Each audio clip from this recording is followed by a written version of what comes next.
आप सब हनुमान जी से जुड़ी कुछ कुछ पूरी बातें तो मैं सारी जिंदगी ना सुना पाऊं हनुमान जी की, इतनी कथाएं हैं, लेकिन जितनी जरूरत की हैं वो आप समझ लें। तो हनुमान जी के जन्म की कथा है कुछ अद्भुत। हनुमत रहस्य नाम की एक पुस्तक है, उस हनुमत रहस्य में ये पूरा उल्लेख है हनुमान जी के जन्म का। हुआ ये था कि एक दिन शंकर जी ने कहा भगवान विष्णु से, हे प्रभु, मैं आपके सारे अवतारों को देखा, मैंने एक अवतार छूट गया, मोहिनी, एक बार दिखाओ। शंकर जी बोले, हमें कौन सा अवतार देखना है?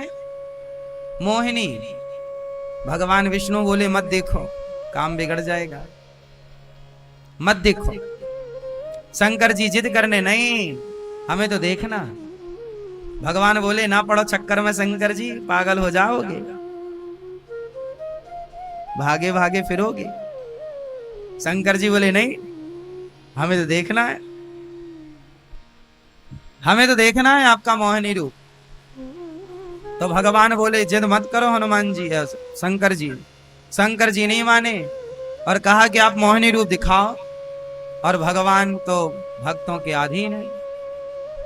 भगवान विष्णु ने कहा मत देखो, परंतु वो माने नहीं। तब भगवान मोहिनी रूप प्रकट किए। कौन सा रूप प्रकट हुआ?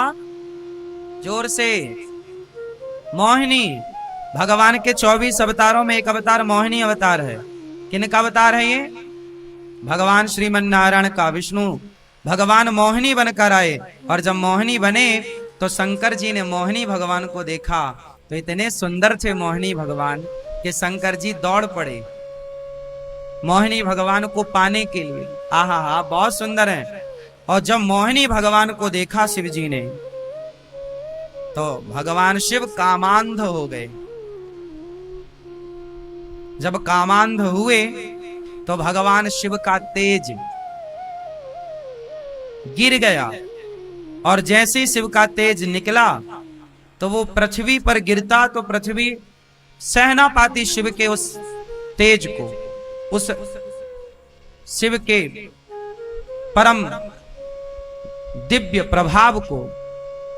तो भगवान मोहिनी ने अपने विष्णु स्वरूप में आकर प्रभु ने फिर अपना विष्णु रूप धारण किया, और शिव का गिरता हुआ वह तेज जो पृथ्वी पर गिरता तो पृथ्वी नष्ट हो जाती, भगवान विष्णु ने अपने हाथ में धारण किया। अब शिव जी का तेज था भगवान विष्णु के हाथों में। अब तब तक शिव जी का रूप ठीक हो गया, काम समाप्त हो गया। अब शिव जी बोले, प्रभु क्षमा कीजिए, अपराध हो गया। भगवान बोले, कोई बात नहीं, चलो अब ये बताओ इसे कहां पहुंचाएं। तो पता लगा कि किसी संत ने अंजनी से कह रखा था कि तुम्हें कुंवारे में बच्चा पैदा हो जाएगा। तो अंजनी माँ ने अपने आप को एक गुफा के अंदर बंद कर रखा था, किसी पुरुष को देखूंगी ही नहीं। तो शंकर जी और भगवान विष्णु दोनों अंजनी माँ के पास गए। वो गुफा के अंदर थे। कहा कि बड़ी प्यास लगी है, कुछ पानी मिलेगा? अंजनी माँ बोली, पानी मिलेगा, पर मैं किसी पुरुष को देखूंगी नहीं, आप वहीं से अपना पानी पी लीजिए, मैं अंदर से यहाँ पानी डाल रही हूँ। गुफा थी, धार रही होगी, अंदर से पानी डाला, आप बाहर पी लो, ठीक है, पर ये बताओ तुमने गुरु मंत्र लिया है? नहीं महाराज, गुरु मंत्र तो नहीं लिया। तो फिर पहले मंत्र लो, कान आगे करो। तो माता अंजनी को वह शिवजी का तेज कान के माध्यम से, वायु देवता के सहयोग से, चूंकि वायु का काम पड़ेगा, तो वह हाथ में रखा हुआ तेज वायु के द्वारा वह माता अंजनी के कानों से गर्भ में स्थापित किया गया, और माता अंजनी गर्भवती हुई। वो शिवजी का तेज था। फिर केसरी से माता अंजनी का विवाह हुआ। किससे विवाह हुआ? अब देखो, तीनों को जोड़ दो। शंकर जी का तेज गया तो शंकर सुवन, पवन के द्वारा गया तो पवन पुत्र, केसरी से विवाह हुआ माता अंजनी का, तो केसरी नंदन, इसलिए शंकर सुवन पवन पुत्र केसरी नंदन, तीनों एक साथ। क्योंकि शंकर, अब कोई पूछे कि हनुमान जी शंकर जी के अवतार कैसे, तो शंकर जी के तेज से ही हनुमान जी उत्पन्न हुए,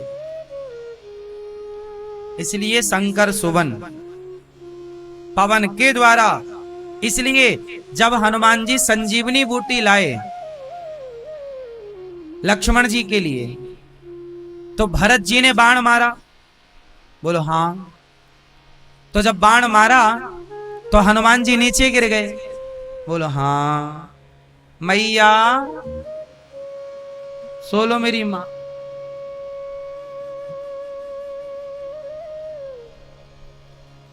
ऐसे ऐसे कर रही है माताएं, जैसे भाव आ रहे हैं, अच्छा अच्छा।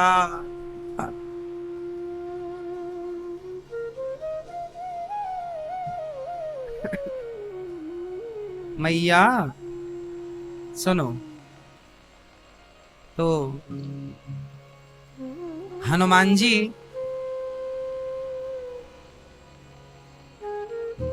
माता अंजनी के पुत्र बने। अब यहां एक बात समझनी है कि हनुमान जी शंकर सुवन तो हैं। जब अयोध्या में भरत जी ने बाण मारा तो हनुमान जी नीचे गिर गए। जब बताओ हनुमान जी नीचे गिरे तो जो पहाड़ हाथ में था वो कहां चला गया, आप बताओ। हनुमान जी तो नीचे गिर गए, बाण मारा और नीचे गिरे, वो पहाड़ भी नीचे गिरा होता तो सारे लोग दब के मर ना जाते।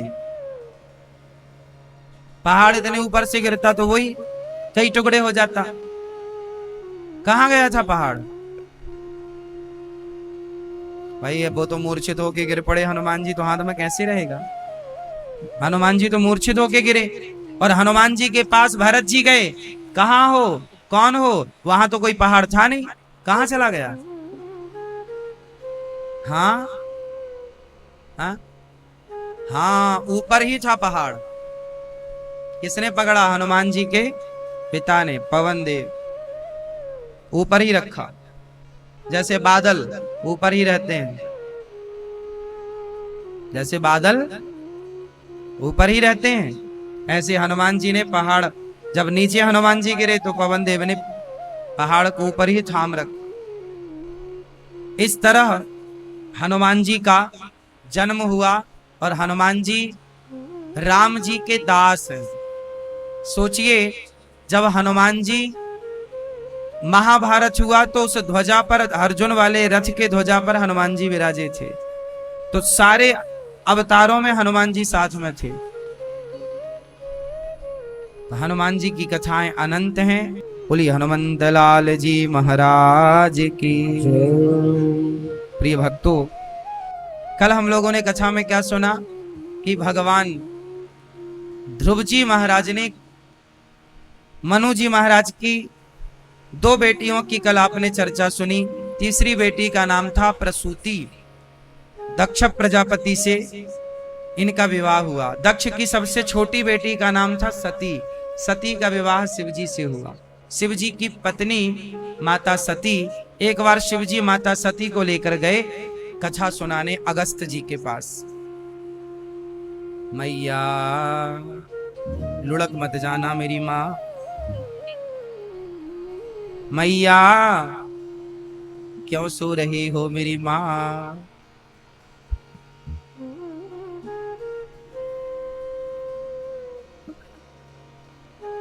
कुछ लौंग इलायची खाओगी मेरी माँ?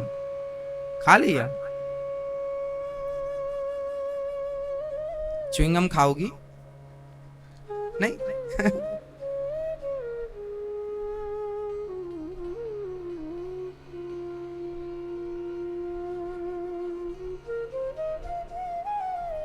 सुनो,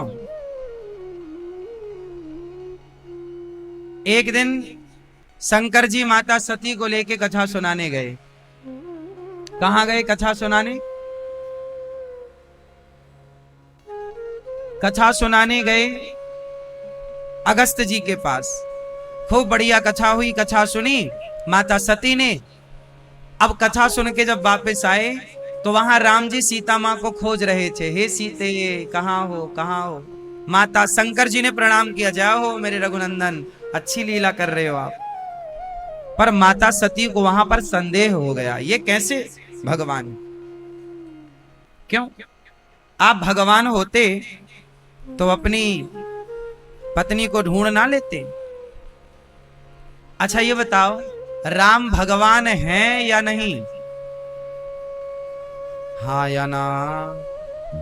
मैया, ओ मेरी प्यारी माँ, राम भगवान हैं या नहीं? हैं। तो फिर राम यदि भगवान हैं तो फिर खोज रहे हैं, हे सीता कहाँ हो? जब रावण चुरा कर ले गया, भगवान होते तो उन्हें पता ना लग जाता कि मेरी पत्नी रावण के पास है, चले जाते रावण के पास। तो फिर उन्हें पता क्यों नहीं लगा? क्यों नहीं लगा? ये भैया बताएंगे, दाढ़ी मूछ वाले। लीला आप बताओ मामा।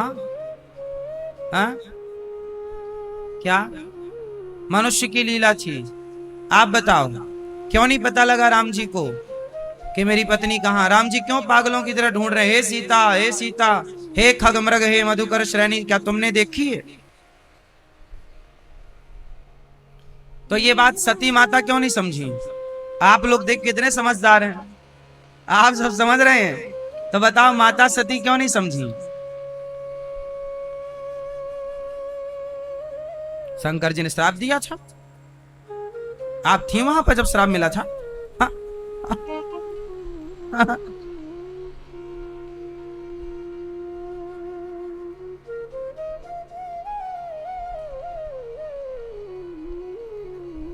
माता सती को संदेह, आप लोगों को संदेह नहीं, आप लोग कह रहे हैं कि राम जी की लीला, और ये बिल्कुल सही उत्तर है आपका। परंतु जब आप जैसे, हम जैसे सामान्य प्राणी ये समझ रहे हैं कि ये राम की लीला है, तो माता सती शिव की पत्नी होकर इतनी सी बात क्यों नहीं समझ पाई? जो बात आप समझ गए, आज की लड़कियां समझ पाई, आज के लड़के समझ रहे हैं, आप और हम उनके सामने क्या है? जब हम और आप समझ रहे हैं कि ये राम की लीला है, वो भगवान है पर लीला रच रहे हैं, और ये बात शंकर जी भी समझ रहे हैं, समझा रहे हैं देवी ये लीला, तो सती क्यों नहीं समझी?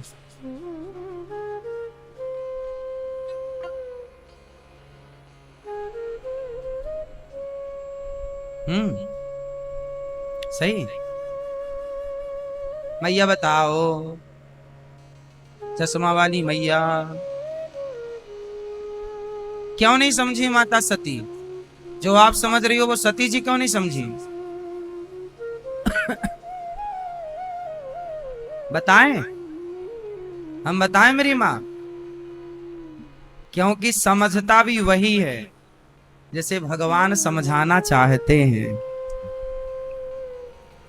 माता सती इसलिए नहीं समझी क्योंकि प्रभु उनको समझाना ही नहीं चाहते।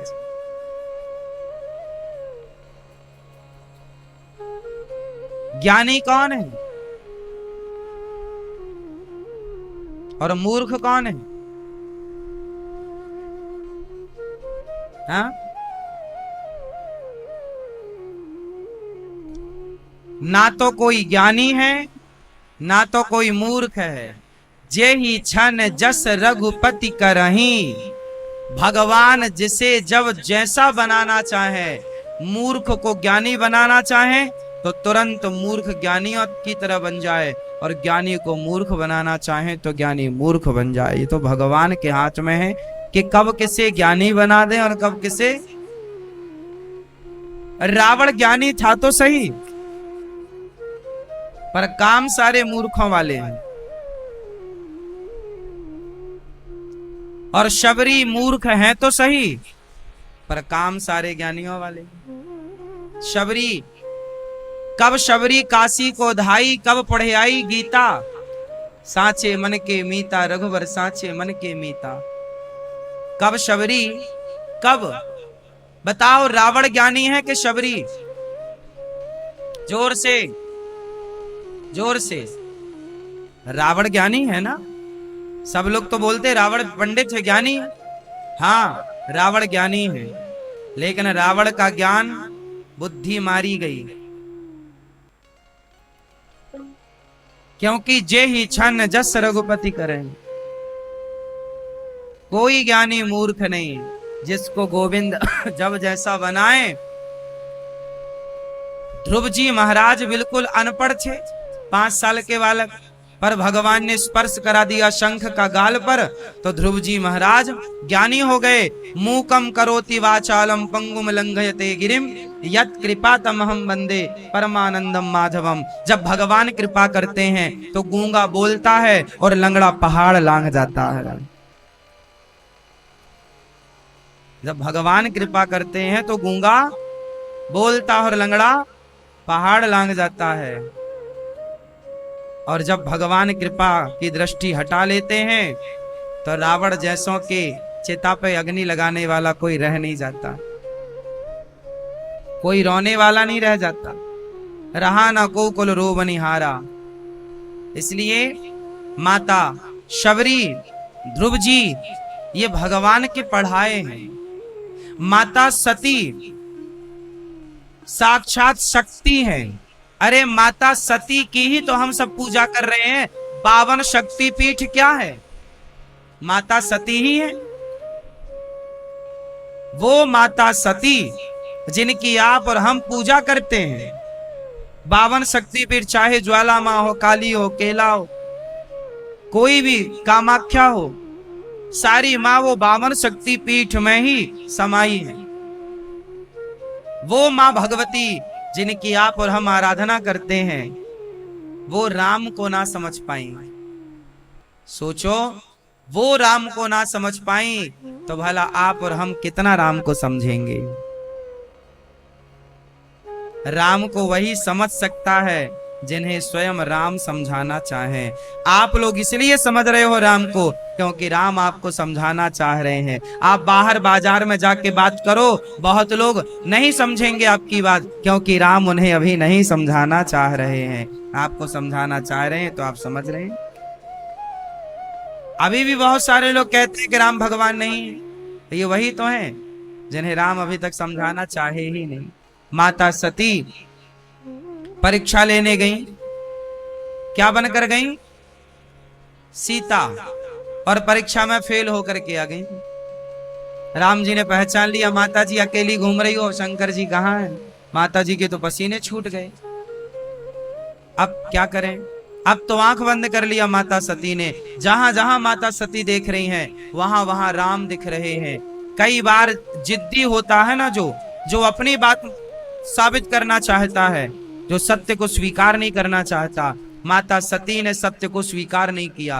राम कणकण में दिखाई पड़े तो आंखें बंद कर ली और जाके शंकर जी से झूठ कह दिया कि कछु ना परीक्षा ली न गोसाई, मैं आपकी तरफ प्रणाम करके आ गई, मैं कोई परीक्षा नहीं ली। फिर भगवान शिव ने माता सती का परित्याग कर दिया। स्त्रियां अपने पति से झूठ बोलने लग जाएं तो क्या होगा? शंकर जी ने ऐसी स्त्री का त्याग कर दिया। शंकर जी ने माता सती की ओर फिर नहीं देखा। क्यों नहीं देखा? क्योंकि सती ने गलती की। क्या गलती की? सती ने सीता मां का रूप धारण कर लिया। और सीता कौन है? माता। शंकर जी अपनी माता मानते हैं। अब तुम हमारी माता का रूप बना लोगी तो फिर तुम्हें पत्नी के रूप में कैसे स्वीकार करेंगे? और यदि स्वीकार कर लेंगे तो मर्यादा बिगड़ जाएगी। इसलिए शंकर जी ने माता सती को फिर स्वीकार नहीं किया, क्योंकि तुम हमारी माता का रूप बना चुकी हो। इसका एक दूसरा मैसेज भी है कि जब स्त्रियां माता बन जाएं, जब स्त्री मां बन जाए, तो फिर माता बनने के बाद पुरुष उस स्त्री को पत्नी के रूप में नहीं, अब पति पत्नी का जो काम भाव है, उस काम भाव से निकलकर राम भाव में स्थापित हो जाना चाहिए, है ना? भोगी से योगी बनने की यात्रा करनी चाहिए। भोग लिए, अब योग की ओर, ईश्वर की प्राप्ति और ईश्वर के लक्ष्य की ओर बढ़ना चाहिए, यही जीवन का सार है। माता सती को शिव जी ने त्यागा और वही माता सती अपने पिता के यज्ञ में गई बिना बुलाए। कौन थे माता सती के पिता? दक्ष प्रजापति। कहां यज्ञ किया था? कनखल में। सबको बुलाया था दक्ष ने, पर शिव जी को नहीं बुलाया। और उस यज्ञ में माता सती गई और जल करके कौन सी अग्नि में जली? योग अग्नि में। कौन सी अग्नि? योगाग्नि। अपने योग के बल पर अपने शरीर को जलाया माता सती ने। योग के बल से इतनी गर्मी पैदा की कि वो शरीर जल गया। उस जलते हुए शरीर को शिव जी लेकर दौड़े और जहां जहां माता सती का वो जलता हुआ शरीर गिरा, वह एक एक शक्तिपीठ बन गई। 52 जगह पर माता सती के अंग गिरे, जिसमें 51 शक्तिपीठ तो भारत में ही पहले पाकिस्तान था, बंटवारा हुआ तो हिंगला शक्तिपीठ पाकिस्तान तरफ चली गई। क्योंकि वो वहीं थी, बंटवारे में वो भूमि पाकिस्तान के कब्जे में चली गई, तो वो शक्तिपीठ भी पाकिस्तान के कब्जे में चली गई। हिंगला शक्तिपीठ। 51 शक्तिपीठ भारत में। फिर वीरभद्र को प्रकट किया शिव जी ने। दक्ष के यज्ञ का विध्वंस हुआ। फिर बकरे का सिर लगाया गया और दक्ष के यज्ञ को पूरा किया गया।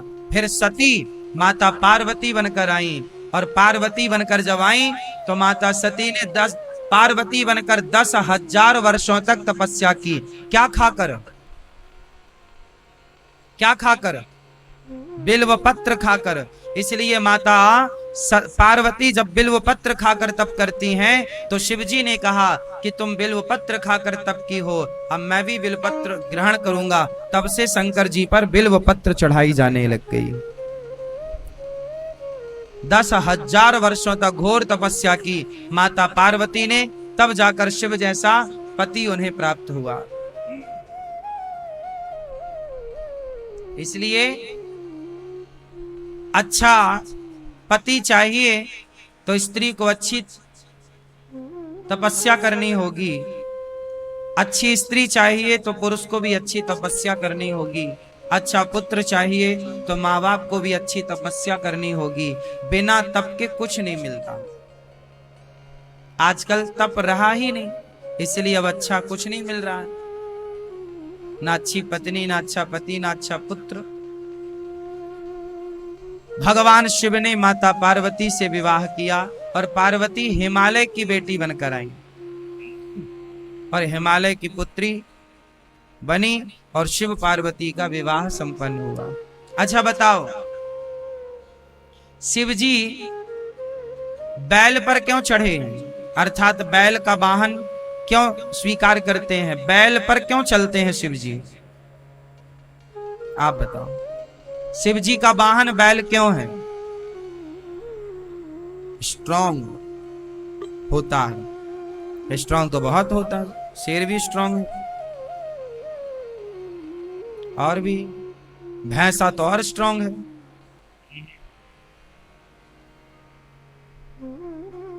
मैया कर लो, पंचायत कर लो, चलो। शंकर जी का वाहन बैल क्यों?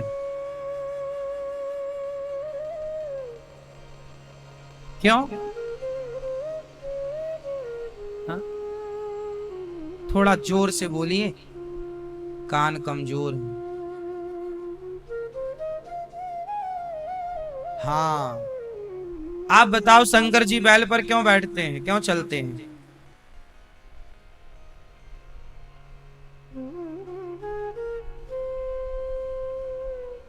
नहीं, गुस्सा हो क्या? पीछे वाली मैया, लाल साड़ी वाली मेरी माँ, ओ मैया सो रही हो मेरी माँ? पीछे वाली मैया, लाल साड़ी वाली, बताओ शंकर जी का वाहन बैल क्यों? हाँ, क्योंकि बैल धर्म का प्रतीक है। बैल किसका प्रतीक है? जोर से, धर्म का। और धर्म के चरण कितने होते हैं? 4। कौन कौन? सत्य, दया, दान और तप। धर्म के 4 चरण होते हैं। और बैल मतलब क्या? गाय को माता माना गया। गाय किसका स्वरूप है? पृथ्वी का। गाय किसका स्वरूप है? जब जब पृथ्वी भगवान के पास जाती है अपना दुख रोने, तो पृथ्वी गाय बन करके जाती है कि हे माँ, हे प्रभु, मैं बहुत दुखी हूं पापियों के पाप से। इसलिए राम का जन्म जब हुआ, कृष्ण का जन्म जब हुआ, तो जन्म होने के पहले पृथ्वी गाय बनकर गई। हे प्रभु, पापियों के पाप से मैं दुखी हूं। पृथ्वी का भार बढ़ जाता है ना, तो गाय बनकर जाती है, रोती है। तब भगवान आते हैं, विप्रधेनु सुर संत हित लीन मनुज अवतार। हाँ या ना? तो भगवान किसके लिए अवतार लेते हैं? गाय की रक्षा के लिए, धर्म की स्थापना के लिए, भक्तों की रक्षा के लिए। तो पृथ्वी गाय है और धर्म बैल प्रतीक है। जैसे अभी आपने सुना, अभी हमारे देश के प्रधानमंत्री जी ने एक नई संसद भवन बनवाई। बोलो हाँ। उस नई संसद भवन में आपने एक चीज का नाम सुना होगा, सेंगोल की स्थापना की वहां पर। सेंगोल का नाम सुना? क्यों जी, सेंगोल का नाम सुना? नहीं, व्हाट्सएप से फुर्सत ही नहीं है।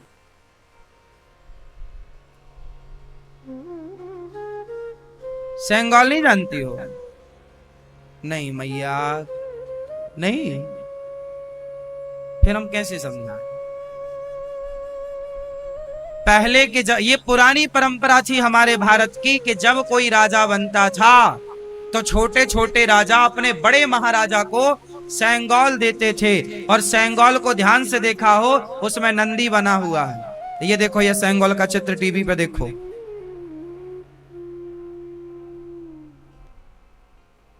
हाँ या ना? इसमें क्या बने हैं? नंदी। और ये सेंगोल एक बड़े राजा को दिया जाता था। क्यों? क्योंकि ये नंदी धर्म का प्रतिनिधित्व करता है। नंदी किसका प्रतीक है? जोर से, धर्म का। और जब कोई राजा बड़े राजा को ये देता था, तो मानो ये कहता था महाराजा कि आप इस राज्य को चलाइए, पर धर्म से चलाइएगा, धर्म से चलाइएगा। ये सेंगोल का देने का उसके पीछे का कारण था कि आप धर्म ना छोड़िएगा। जैसे कोई प्रधानमंत्री, राष्ट्रपति जब शपथ लेते हैं, तो शपथ क्या लेते हैं?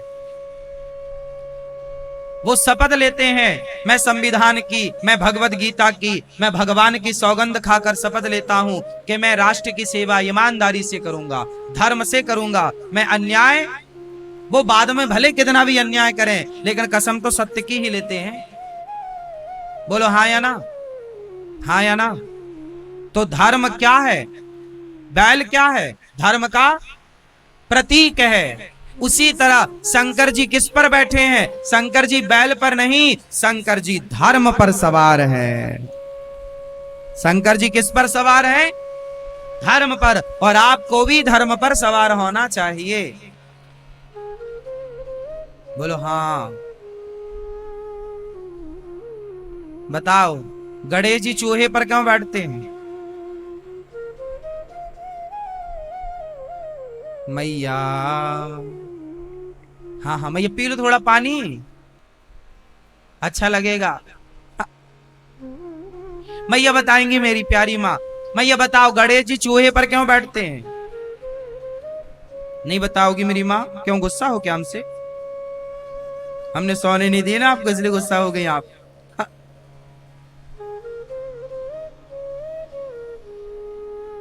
गणेश जी चूहे पर क्यों बैठते हैं? मैया बताएंगी, चश्मा वाली मैया। ये पीछे मैया चश्मा वाली, गुलाबी और पीली साड़ी वाली।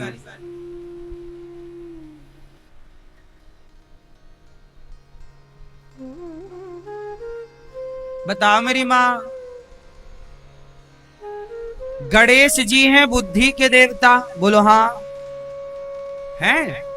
गणेश जी हैं बुद्धि के देवता, और चूहा है कुछ भी कुतरता रहता है, चूहा है तर्क। तर्क समझते हैं? तर्क समझते हैं? नहीं समझते। तुम क्या क्या बताएं? क्यों मैया कुछ नहीं सिखाया तुमने?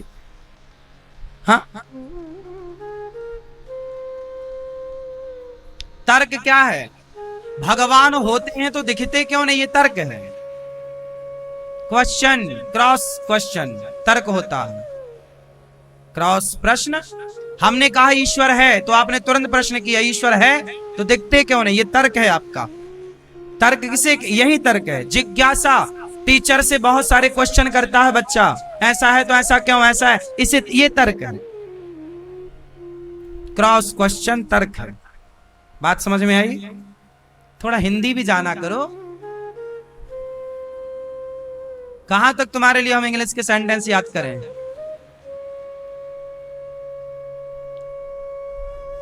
हम ठहरे शुद्ध भारतीय। तो बात समझने की है। गणेश जी हैं बुद्धि के देवता, और चूहा है तर्क का प्रतीक। तर्क का अब जरा आप जितने समझदार लोग हैं समझ जाएंगे, बुद्धुओं की बात नहीं करता मैं। गणेश है बुद्धि और चूहा है तर्क, तो बुद्धि हमेशा तर्क पर ही सवार होती है। बुद्धि हमेशा, जो बच्चा तार्किक है वो बच्चा होशियार है। जो बच्चा बहुत सारे क्वेश्चन करता है माँ से, बाप से, टीचर, माँ ऐसा क्यों, माँ ऐसा क्यों, माँ भगवान है तो दिखते क्यों नहीं, माँ ये फूल लाल क्यों है, माँ ये पानी ऐसा क्यों है, माँ ये ऐसा क्यों, मिर्ची तीखी क्यों होती है, माँ ये ऐसा क्यों, टीचर से ये 2 2 4 ही क्यों होता है, 6 दूनी 12 ही क्यों होता है, ये क्यों होता, ये इतने सारे क्वेश्चन करने वाला बच्चा तार्किक है, और यही बुद्धिमान है। जिसके अंदर तर्क नहीं है वो बुद्धिमान। और आजकल की माँ यदि बच्चा ज्यादा सवाल करे ना तो बोलती है क्या बात, इतनी बातें करता है, इतना तर्क करता है, इतनी। अरे अच्छा है, यदि तुमने उसके सवालों का उत्तर नहीं दिया तो उसकी बुद्धि में ताला लग जाएगा, उसका विकास रुक जाएगा, मानसिक विकास। इसलिए जितना बच्चा जिज्ञासु होगा उतना बुद्धिमान बनेगा। हाँ या ना? क्यों जी, ये बात सही है। हम लोग जब पढ़ते थे ना तो अपने गुरु जी से प्रश्नों की झड़ी लगाते थे, एक के बाद एक के बाद एक के बाद एक के बाद। इसलिए अभी भी हम देखो आपको कथा सुना रहे हैं पर आपको प्रश्न पूछे जा रहे हैं, पूछे जा रहे हैं, पूछे जा रहे हैं। यही तर्क है। और यही बच्चा इंटेलिजेंट होता है जो ज्यादा। अब कोई बच्चे होते हैं गए चुपचाप बैठे क्लास में, वो बोले ही नहीं कुछ, पूछे ही नहीं कुछ, ये बुद्धू है। हाँ या ना? तो बुद्धिमान कौन? तर्क वाला। इसलिए बुद्धि किस पर? बुद्धि किस पर? बुद्धि किस पर? तर्क पर। इसलिए गणेश जी किस पर? चूहे पर। चूहा कौन? तर्क। चूहा मतलब चूहा नहीं, चूहा मतलब तर्क। बात समझ में आई? सरस्वती का वाहन हंस क्यों? उत्तर दो आप। सरस्वती माता का वाहन हंस क्यों? हाँ,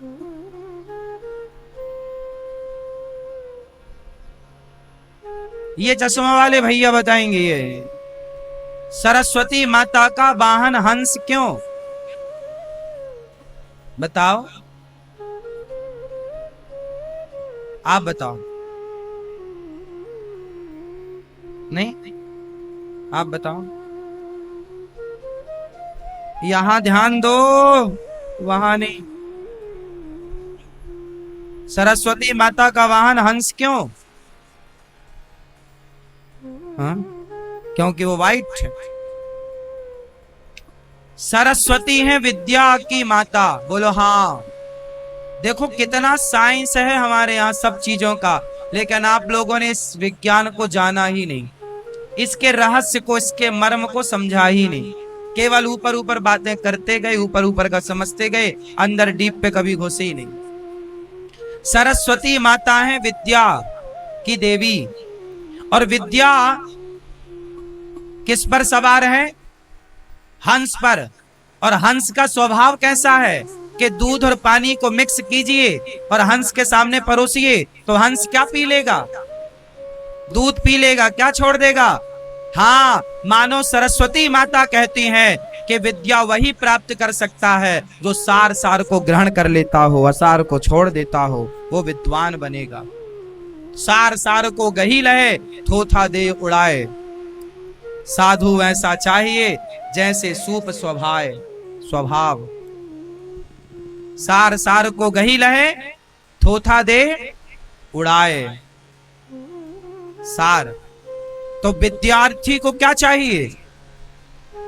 विद्या वही प्राप्त कर सकता है जो सार ग्रहण कर ले। आपके अंदर 1,00,000 बुराई है लेकिन एक अच्छाई है, तो मैं विद्वान तब माना जाऊंगा जब मैं आपकी 1,00,000 बुराइयों से बुराइयां नहीं बल्कि एक अच्छाई से मैं आपकी अच्छाई को ग्रहण कर लूं और बुराइयां सारी छोड़ दूं आपकी, तब मैं विद्वान माना जाऊंगा। मैं आपकी क्या ग्रहण करूं? सिर्फ अच्छाई।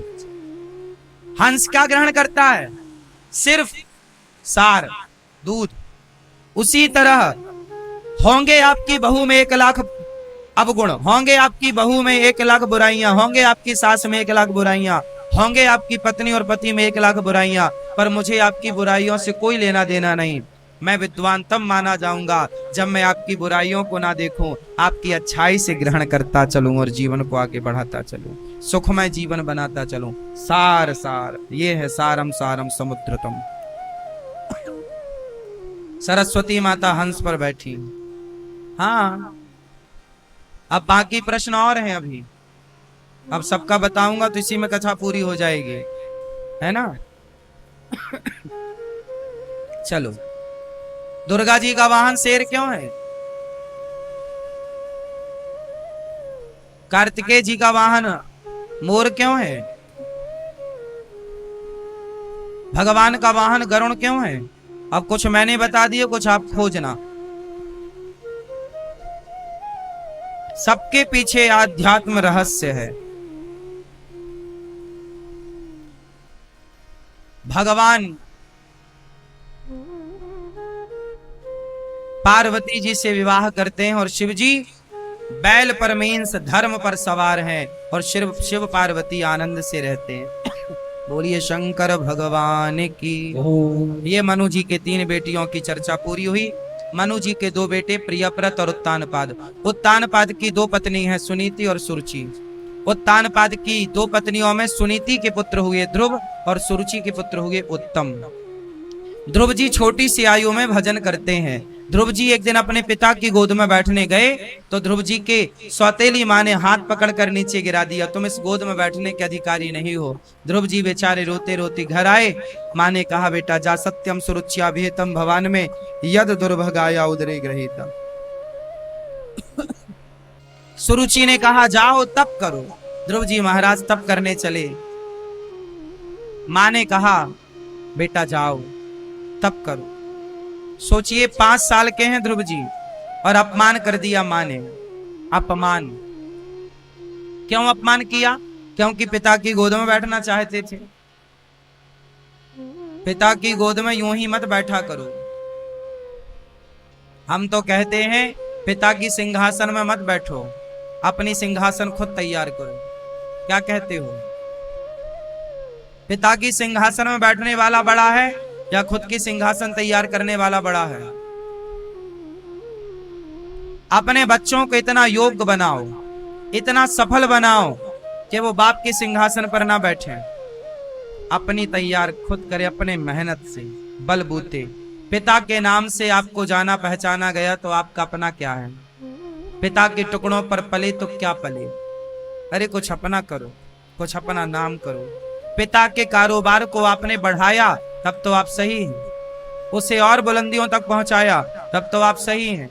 और पिता की ही संपत्ति जमीन जायदाद बेच बेच के तुमने अपने शौक पूरे किए तो तुम थर्ड क्वालिटी के बच्चे हो। हाँ या ना? लायक बनो तो इज्जत, बाप से ज्यादा कमाओ, सम्मान पैसा बाप से ज्यादा कमाओ। आजकल ना बच्चे ऐसे ही हो गए हैं, बाप के टुकड़ों पर पलते हैं, बाप कमा कमा के देता है। आजकल लड़के ऐसे हैं भारत में, 80-90% लड़के ऐसे हैं, शादी कर ली, बच्चे पैदा कर लिए, पर बच्चों की फीस नहीं भरी जा रही है। पैदा तो ऐसे कर लिए कि जैसा सब कर लेंगे, और अब फीस भरने की बारी आई, पिताजी से मांग रहे हैं, पिताजी वो बच्चों की फीस भरना, जरा 3000 रुपया दे दो, 5000 रुपए दे दो। जब तुमसे फीस नहीं भरी जा रही है तो पैदा काहे कर रहे हो? क्या बात, क्या ठीक है? पहले बच्चे पैदा कर लेना चाहिए कि फीस की व्यवस्था कर लेना चाहिए? क्या कहते हो पीले भैया, क्या विचार हैं आपके? पहले बच्चे पैदा कर लें कि पहले फीस की व्यवस्था कर लें? हाँ हाँ, बाप से ना मांगना पड़े ना, सही है, पिता से मांगना ये सफलता के लक्षण नहीं है। इतना बढ़िया अपने आप को व्यवस्थित डिजाइन करो कि आपको कभी किसी के आगे हाथ पसारने की जरूरत। चलो बताओ, एक कामयाब स्त्री और एक कामयाब पुरुष, आप लोग किसे सफल मानते हैं? आपकी नजरों में, आपके हिसाब से सफल व्यक्ति कौन? आप बताओ, कौन है कामयाब? आप किसे कामयाब मानती हो? मैया बताओ, आप सफल किसे मानती हो? आपकी नजर में सफल कौन, कामयाब कौन? मैया बताओ मेरी माँ, आप बताओ। हाँ, आपकी नजर में सफल कौन, कामयाब कौन? हाँ हाँ हाँ,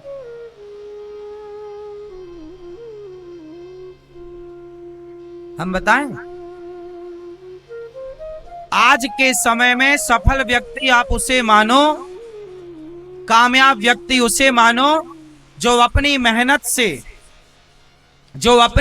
से अपने लिए घर बना सके, अपने बच्चों को अच्छे स्कूल में पढ़ा लिखा सके, अपनी मेहनत से, अपने कमाए धन से अपने माँ बाप का जरूरत पड़ने पर इलाज करा पाए और किसी के सामने उसे कभी हाथ फैलाने की जरूरत ना पड़े। अपने खर्चे वो अपनी मेहनत से कमाए, उसे आप सफल मानिएगा। जिसे कभी किसी के आगे हाथ पसारने की जरूरत ना पड़ी हो, जो अपने खर्चे, जो उतने सपने देखता हो जो अपनी मेहनत से पूरे करने का जज्बा रखता हो। सपने देखना बुरा नहीं है साहब, लेकिन बाप के भरोसे सपने मत देखना। मैंने कोई भी सपना किसी के भरोसे नहीं देखा, भगवान के भरोसे। कोई भरोसा नहीं किसी का, हम उतने सपने देखते ही नहीं है। तुम्हारे भरोसे सपने पूरे करने, हमें नहीं करने सपने पूरे। हम उतने ही सपने पालते हैं, हम उतने ही। कहावत सुनी होगी, जितना चादर है मैया, जितना चादर है उतना ही पांव पसारो। क्या मतलब हुआ इसका? ये कहावत है कि सपने उतने ही देखो जितना आप अपने बलबूते पर पूरा कर सको। बाप के भरोसे, बाप के टुकड़ों पर ना पलना। मैं उन बच्चों को अच्छा नहीं मानता जो बाप के टुकड़ों पर पलते हैं। पापा ने गाड़ी दिला दी तो घूम रहे हैं, पापा ने मोबाइल दिला दिया, मस्त घूम रहे हैं। क्या बात है ये सब? हमारी अपनी जो विचारधारा है वो ये है कि हमें कुछ भी नहीं, जो चाहिए अपनी मेहनत से। हमें अपने भुजाओं पे बल होना चाहिए, भगवान के भरोसे अपनी मेहनत करो। शेर दो प्रकार के होते हैं, एक सर्कस के, एक जंगल के। आपके हिसाब से कौन बढ़िया होते हैं? हाँ, सर्कस के शेर टुकड़ों पर पलते हैं मालिक के, जबकि जंगल का शेर अपना शिकार खुद ढूंढता है। वो बच्चे वो बच्चे जो बाप के टुकड़ों पर पलते हैं, बाप ने प्रॉपर्टी बैंक बैलेंस सब बनाया, बाप के टुकड़ों पर पलने वाले बच्चे सर्कस के शेर हैं, जंगल के शेर तो वो बच्चे हैं जिन पर कोई सपोर्ट नहीं किसी प्रकार का किसी का, बस अपनी मेहनत के बल पर आगे बढ़ना है। अपनी मेहनत, अपना लक्ष्य खुद तैयार, अपना खुद गोल भी अपना तैयार करना है, लक्ष्य भी अपना तैयार करना है और उसे साकार भी अपनी मेहनत से करना। एक बात बताएं, बच्चों को ज्यादा सपोर्ट करना भी नहीं चाहिए। पूछो क्यों? बच्चे जब छोटे से होते हैं ना, तो वो अपने पांव से चलने का प्रयास करते हैं, तो वो चलते हैं और गिरते हैं, चलते हैं और आप एक बात बताओ, यदि उन बच्चों को आपने गिरने ना दिया और हर समय गिरने के टाइम पकड़ लिया, तो क्या वो बच्चे कभी चल पाएंगे? जरूरत से ज्यादा माँ बाप का सपोर्ट बच्चों को अपाहिज बना देता है। इसलिए गिरने दो, खड़े होने दो, गिरने दो, संभलने दो, जितना गिरेंगे उतने मजबूत होंगे तुम्हारे बच्चे। बिजनेस में, व्यापार में गिरने दो, संभलने दो, गिरने दो, संभलने दो, मजबूत होंगे। क्योंकि तुम प्रॉपर्टी तो दे सकते हो पर अनुभव नहीं दे सकते। तुम बैंक बैलेंस दे सकते हो अपने बच्चों को, पर अनुभव तो समय देगा, हाँ या ना? तजुर्बा कोई बाप अपने बेटे को प्रॉपर्टी दे सकता है, तजुर्बा नहीं दे सकता। क्या कहते हैं आप लोग? तजुर्बा तो 100 बार गिरने के बाद आएगा, हाँ या ना? इसलिए गिरने दो, बच्चों को संभलने दो, जिम्मेदार बनाओ। उन बच्चों को 18 साल, 20 साल, 25 साल का होते ही कंधे पर वजन रख दो, घर गृहस्थी, चल बेटा दाल रोटी कमा के लाओ, जाओ चलाओ इस बिजनेस को, फैक्ट्री को, लो चाबी, लो कमाओ, प्रॉफिट दिखाओ, मैं 1 महीने बाद आऊंगा हिसाब मांगने, आज का प्रॉफिट इतना है, 1 महीने बाद तुमसे पूछूंगा क्या प्रॉफिट हुआ। दो पूरी जिम्मेदारी, मेरा कोई सपोर्ट नहीं, तुम संभालो। आप जरा भी काम सपोर्ट करेंगे तो बच्चे को लगेगा है तो पापा, है तो पिताजी ना, तुम्हारा को तुम दूर रहो। 1 महीने के लिए तीर्थ यात्रा में चले जाओ, 1 महीने बाद जाके हिसाब लेना, बेटा क्या प्रॉफिट किया तुमने, लाओ। 1 महीने पता चल जाएगा। हंडी का एक ही चावल दबा के देखना पड़ता है, सबका पता लग जाता है। 1 महीने में समझ में आ जाएगा कि आपके बच्चे कितने कच्चे हैं, कितने पक्के। स्कूल कॉलेज में जो पढ़े हैं साहब, वो पढ़ाई रियलिटी, रियल जिंदगी में काम नहीं आती। रियल जिंदगी में तो अनुभव काम आता है, हाँ या ना? तो क्या बनाओगे, जंगल का शेर कि सर्कस का? बात सही है कि गलत है, हाँ या ना? मेरे जीवन के अनुभव बताते हैं, ये मेरे अपने पर्सनल अनुभव हैं, सपोर्ट नहीं। सहारों पर जिए तो क्या जिए इस जिंदगानी को। अरे सहारा दूसरों को दो, अमर कर लो कहानी को। सहारों पर तो मुर्दे चलते हैं साहब, जिंदा इंसान को सहारा यदि मिला तो वो इंसान रहा कब, वो तो मुर्दा हो गया। क्योंकि मुर्दे, सहारा तो मुर्दों को चाहिए, 4 कंधे किसे चाहिए बोलो? और जिसे बाप का कंधा चाहिए, भाई का सपोर्ट चाहिए, तुम मुर्दे हो क्या? तुम्हारा अपना कहां हुनर, तुम्हारा अपना कहां ज्ञान, तुम्हारी अपनी काबिलियत कहां गई? सेल्फ डिपेंड, आत्मनिर्भर, कोई समझौता नहीं इससे। सहारा नहीं, गिरने दो, लड़खड़ाने दो, संभलने दो। खुद ही वो संभलने का प्रयास करे, संभालने के लिए तुम पास में मत रहना, गिरने दो।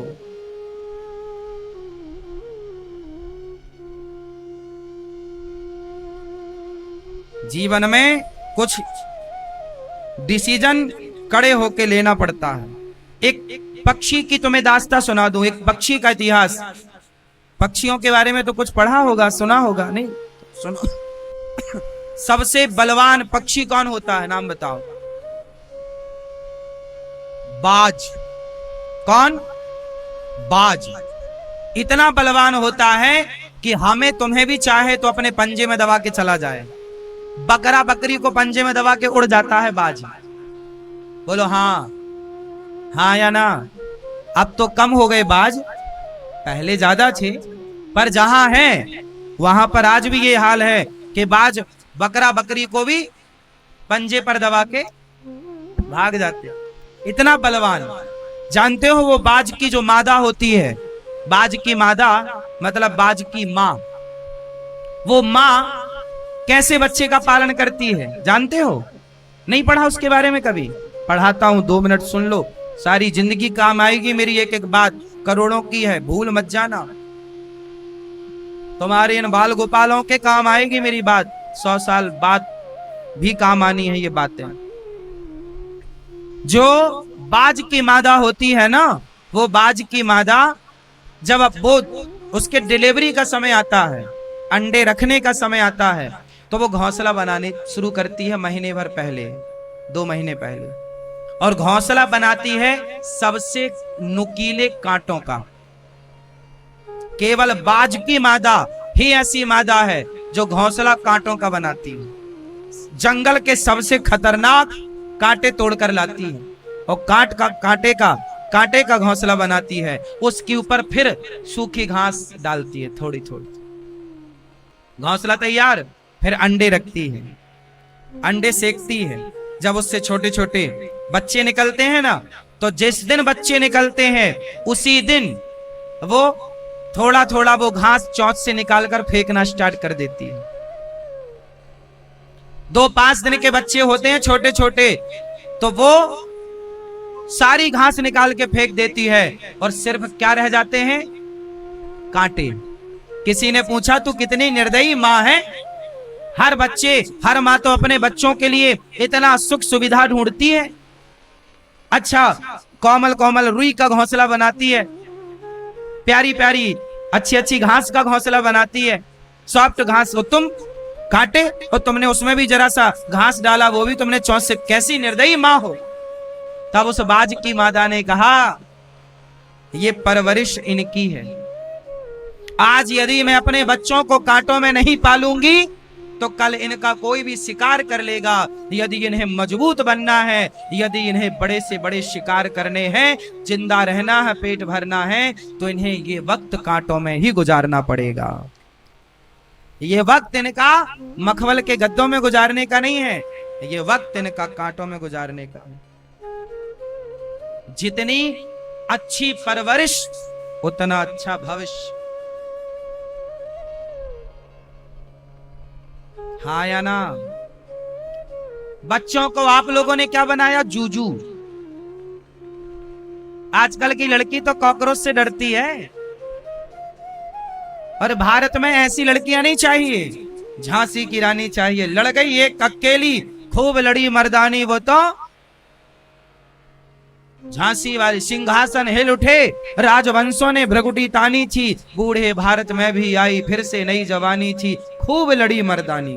किसकी तरह लड़ी? मर्दों की तरह लड़ी, खूब लड़ी मर्दानी। वो तो ऐसी लड़कियां चाहिए, ये थोड़ी कि चूहिया को देख के भाग जाए। ऐसी लड़कियां तुमने पैदा की है तो बेकार की है। अरे पैदा करो तो मस्त करो, जननी जने तो भक्त जने, या दाता या सूर, या से तो बंध्यावली काहे गवावे नूर। पैदा किए ही थे तो बढ़िया शेर पैदा करते, महाराणा प्रताप विवेकानंद पैदा करते, ध्रुव प्रहलाद पैदा करते। क्या तुमने गीदड़ पैदा कर लिए?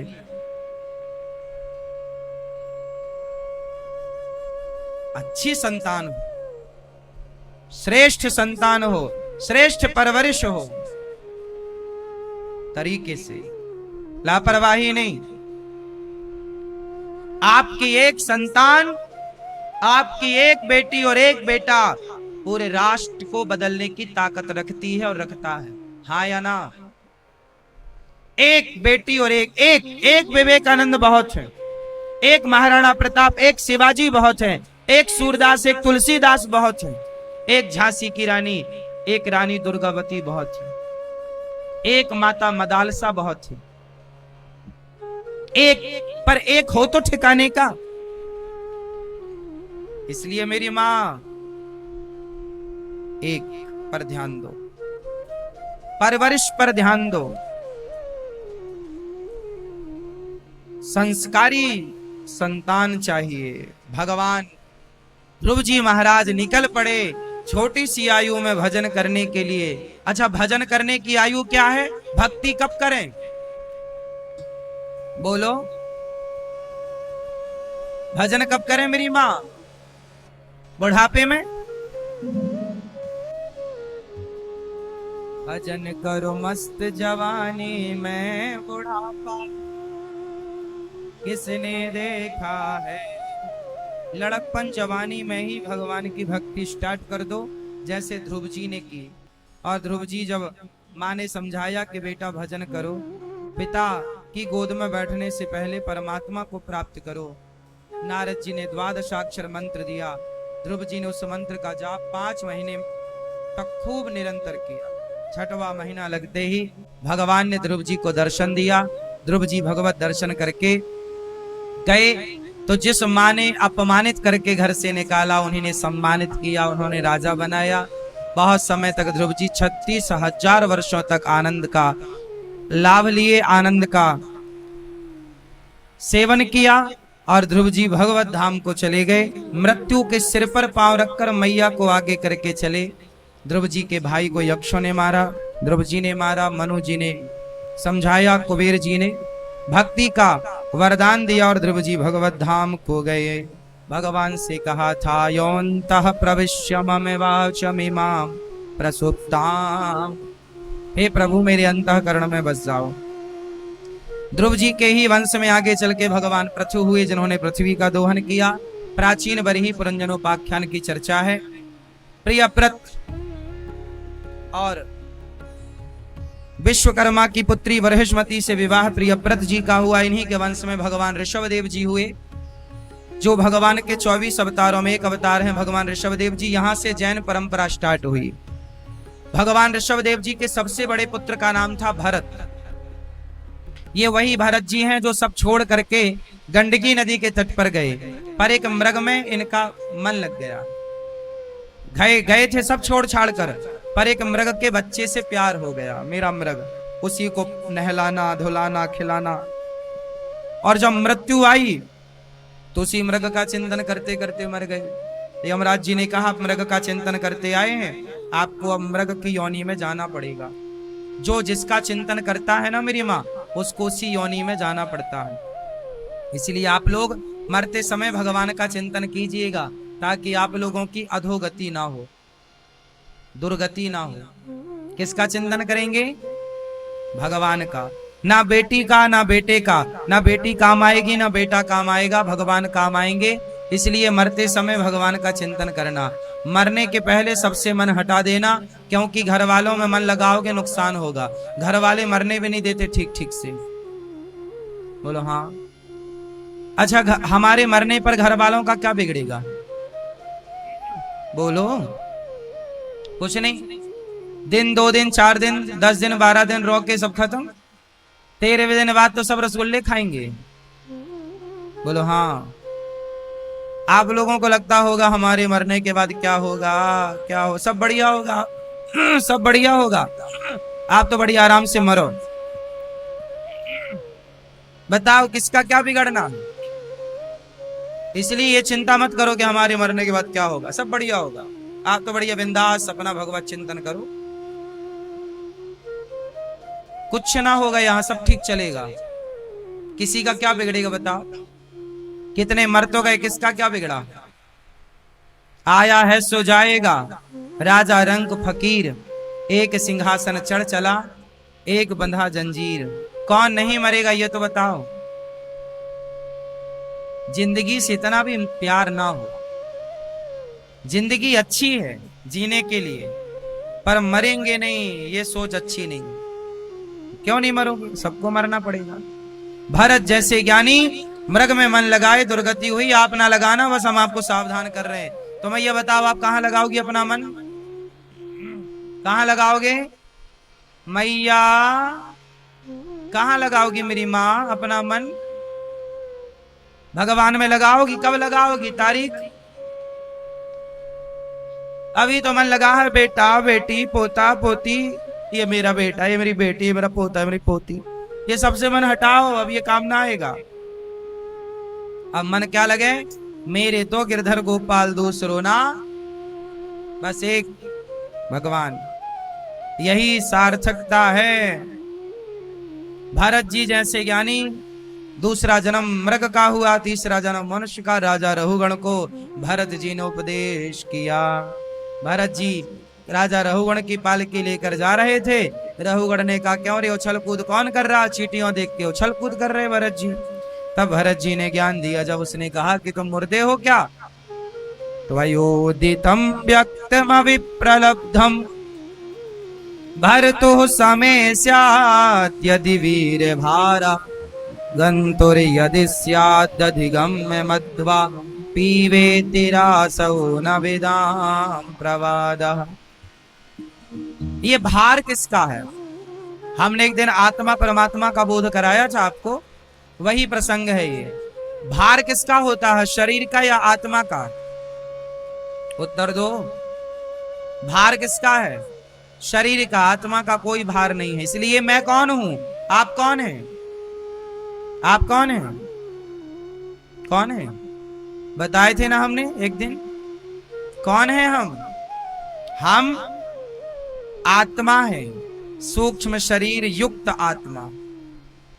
आत्मा तो है, पर हम आत्मा हर सुख दुख से परे होती है, इसलिए सूक्ष्म शरीर।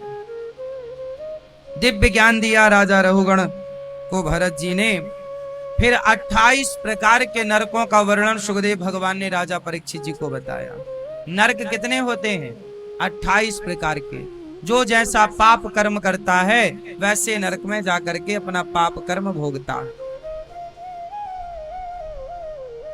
कर्मों का दंड 28 प्रकार के नरकों में जाकर भोगना पड़ता है। इन पापों से कैसे बचें? तो अजामिल जैसे पापी ने नाम जप लिया, कल्याण हो गया। केवल नाम। अजामिल ने मरते समय क्या बोला था? क्या बोला मेरी मां? नारायण। क्या बोला? मरते समय ना, और उद्धार हो गया। इसलिए आप भी काम करते रहो और नाम जपते रहो। भगवान को भुला मत देना, वरना बहुत दुर्गति होती है। अजामिल जैसा पापी नाम के बल पर तर गया। इसलिए हनुमान जी नाम जपते रहते हैं। नाम ना छूटे। अजामिल जैसे पापी का उद्धार। एक बार इंद्र ने अपने गुरुजी का अपमान कर दिया और गुरुजी नाराज होकर चले गए। इमरजेंसी विश्वरूप को गुरु बनाया, फिर यज्ञ कराया। महर्षि त्वष्टा विश्वरूप ने देवताओं के साथ दैत्यों को आहुति दी। इंद्र ने सिर काट दिया, ब्रह्म हत्या लगी। 4 लोगों में इंद्र ने बांटी और फिर वृत्तासुर को प्रकट किया। महर्षि त्वष्टा ऋषि ने इंद्र के हाथों दधीचि ऋषि के हड्डियों का वज्र बनाया और वृत्तासुर का उद्धार हुआ। भगवान के एक परम भक्त हुए हैं प्रहलाद। प्रहलाद जी छोटे से थे, छोटी सी आयु में ही भगवान का भजन करने लग गए। एक दिन पिता ने देखा, क्यों रे ये क्या जप कर रहा है? प्रहलाद जी ने कहा, भगवान नाम जप रहा हूं। क्यों? प्रभु यही है सब कुछ। हिरण्यकश्यपु ने कहा कि तू पढ़ने चला जा। पढ़ने के लिए प्रहलाद जी को भेजा, पर पढ़ाई में भी चंडामर को वही उल्टी सीधी बातें पढ़ाते। प्रहलाद जी को अच्छा ना लगता। पढ़ करके आए गर्मियों की छुट्टी में। पिता ने पूछा, बेटा क्या पढ़ कर आए हो? बोले, हम 9 बातें बढ़िया सीख कर आए। भक्ति कितने प्रकार की होती है? हाँ, कितने प्रकार की मेरी माँ? 9। कितने प्रकार की? पहली बताओ।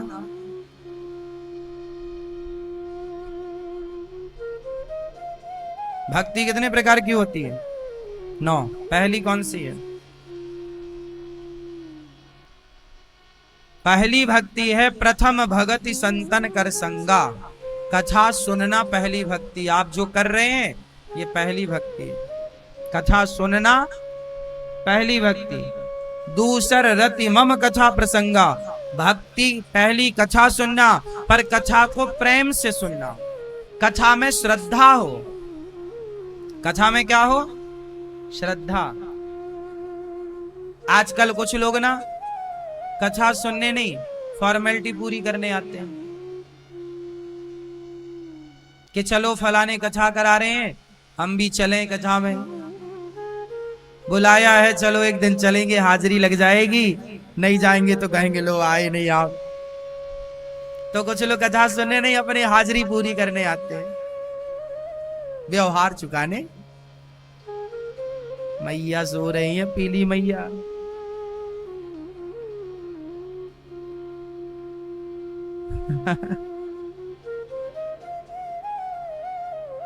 टॉफी खा लो मेरी माँ। नहीं,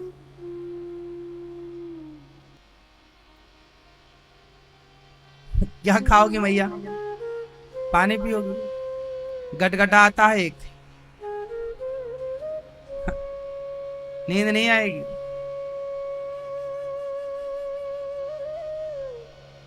ध्यान से सुनना हुआ। तो प्रहलाद जी ने कहा पहली भक्ति कौन सी? कथा सुनना। दूसरी भक्ति कथा को प्रेम से। कथा में क्या हो? प्रेम। प्रेम से। गुरु पद पंकज सेवा तीसरी भक्ति अमान। सेवा तीसरी भक्ति है। सास ससुर की सेवा, माता पिता की सेवा, गुरुजनों की सेवा, समाज की सेवा, गाय की सेवा, जीव मात्र की सेवा चौथी भक्ति। गुरु पद पंकज सेवा तीसरी भक्ति है। सेवा कौन सी भक्ति? किसकी सेवा? आप पति की सेवा करती हैं, पांव दबाती हैं पति के, सही, और आप नहीं दबाते पांव, फिर क्या गला दबाते हैं? आप चरण दबाते हैं? अच्छा, वो आपके पांव दबाते हैं। बहुत सुंदर। हाँ।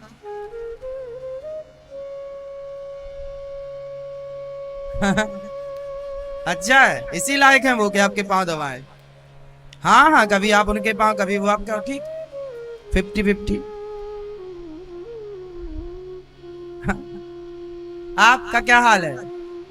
हाँ, पति के आप दबाते हो कि पति? अच्छा, दोनों मिल बांट के, कभी वो कभी आप। बढ़िया। हाँ मैया, आप दबाती हो पाँव? नहीं, लक्ष्मी जी पांव दबाती हैं।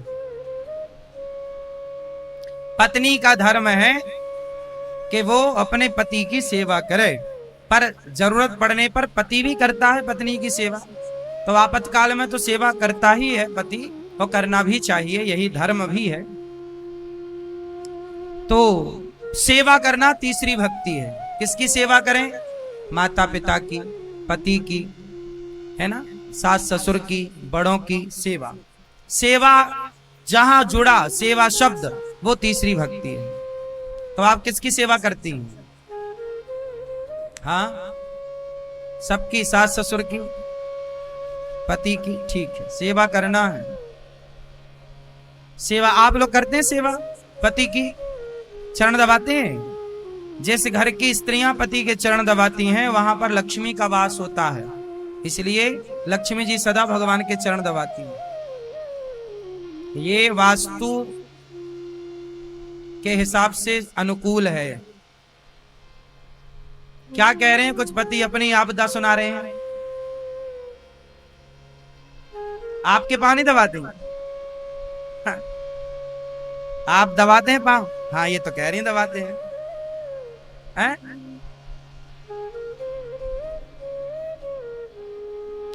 अच्छा, ये कदर नहीं करते हैं।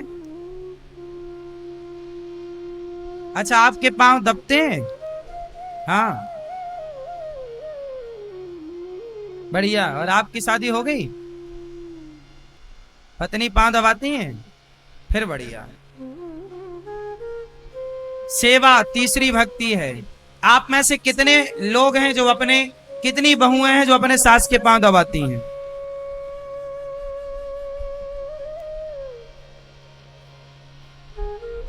नहीं दबाती हैं आप, फिर भी कोशिश किया करो, ठीक है। कितने बेटे हैं जो अपने पिता के और अपनी माँ के पांव दबाते हैं? आप में से कितने बेटे हैं जो अपने माँ बाप के पांव दबाते हैं? चरण से दूर मत होइएगा, याद रखिएगा, चरणों से दूर मत होइएगा।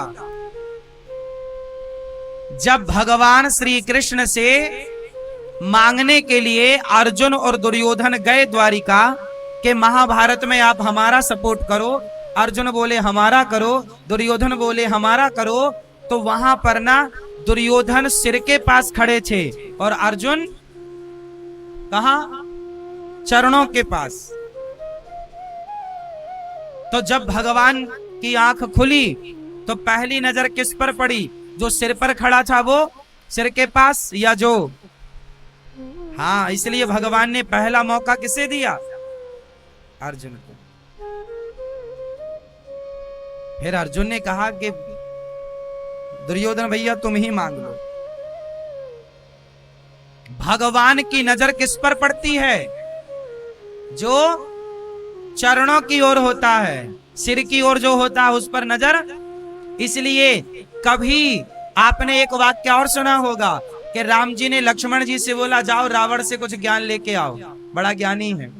तो लक्ष्मण जी जाके सिर की तरफ खड़े हो गए, तो रावण ने कुछ नहीं बोला। लक्ष्मण जी आए, राम जी ने कहा हो गया ज्ञान? बोले नहीं, कुछ दिया ही नहीं उसने। बोले खड़े कहाँ थे? बोले सिर की तरफ। बोले सिर की तरफ खड़े हो तो काय को देगा, जाओ चरणों की तरफ खड़े हो। रावण के चरणों की तरफ लक्ष्मण जी खड़े हुए तो ज्ञान दिया गया। ये बात शास्त्रों में कहीं मिलती नहीं, पर परंपरागत सुनने में आती है ये बात। तो लक्ष्मण जी कहां खड़े हुए? रावण के चरणों की ओर। हाँ, भगवान की नजर सदा उन पर पड़ेगी जो चरणों की ओर होंगे। इसलिए ये दास अनिरुद्ध वृद्ध माताओं के चरण दबाता है, क्योंकि जो चरणों की ओर है उसी पर प्रभु की नजर पड़ती। इसलिए उसी पर नजर पड़ेगी, चाहे तुम पति के चरणों की ओर हो, पिता के चरणों की ओर हो, माता के चरणों की ओर, पर होना है चरणों की ओर। किसकी ओर? भगवान की नजर जिन पर पड़ी है वो चरणों की ओर थे। इसलिए हनुमान जी राम जी के क्या पकड़े बैठे हैं? चरणों की ओर है हनुमान जी। कहां है हनुमान जी? इसलिए राम मंदिर में जाओ जहां भी, तो हनुमान जी राम के चरणों में बैठे हैं, चरणों की तरफ। हाँ या ना? तो क्या बात समझ में आई? हमेशा कहां रहना है?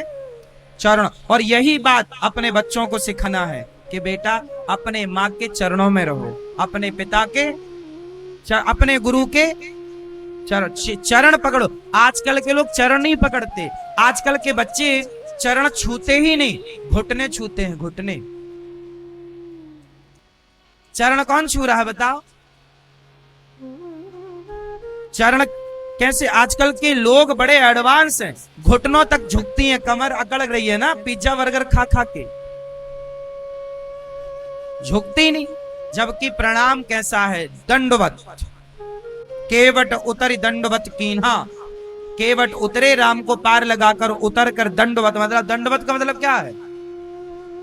दंडवत का मतलब क्या है? दंडवत मतलब डंडे की तरह। डंडा, डंडा जानते हैं? लाठी, छड़ी, डंडा, डंडे की तरह गिर जाना। पाही नाच कहीं पाही गुसाई, भूतल परेऊ लकुट की नाई। लकुट मतलब डंडा। ऐसे देखो, ये डंडा माना, ये बिल्कुल यूं गिर पड़ना चरणों में। बिल्कुल खड़े खड़े गिर गए भरत जी राम के चरणों में, खड़े खड़े गिर गए केवट जी भगवान राम के चरणों में, खड़े खड़े। लेकिन आपको खड़े खड़े नहीं गिरना, पर आपको लेटना है मां के चरणों में, लेट कर प्रणाम। ये स्त्रियां लेट कर प्रणाम ना करें। आपको पता है स्त्रियों को लेट कर प्रणाम नहीं करना चाहिए, ये केवल पुरुषों के लिए। आज के लड़कों को समझा, आज के लड़के ना माँ बाप को प्रणाम भी नहीं करते सही सही। ये बात सही है कि गलत है?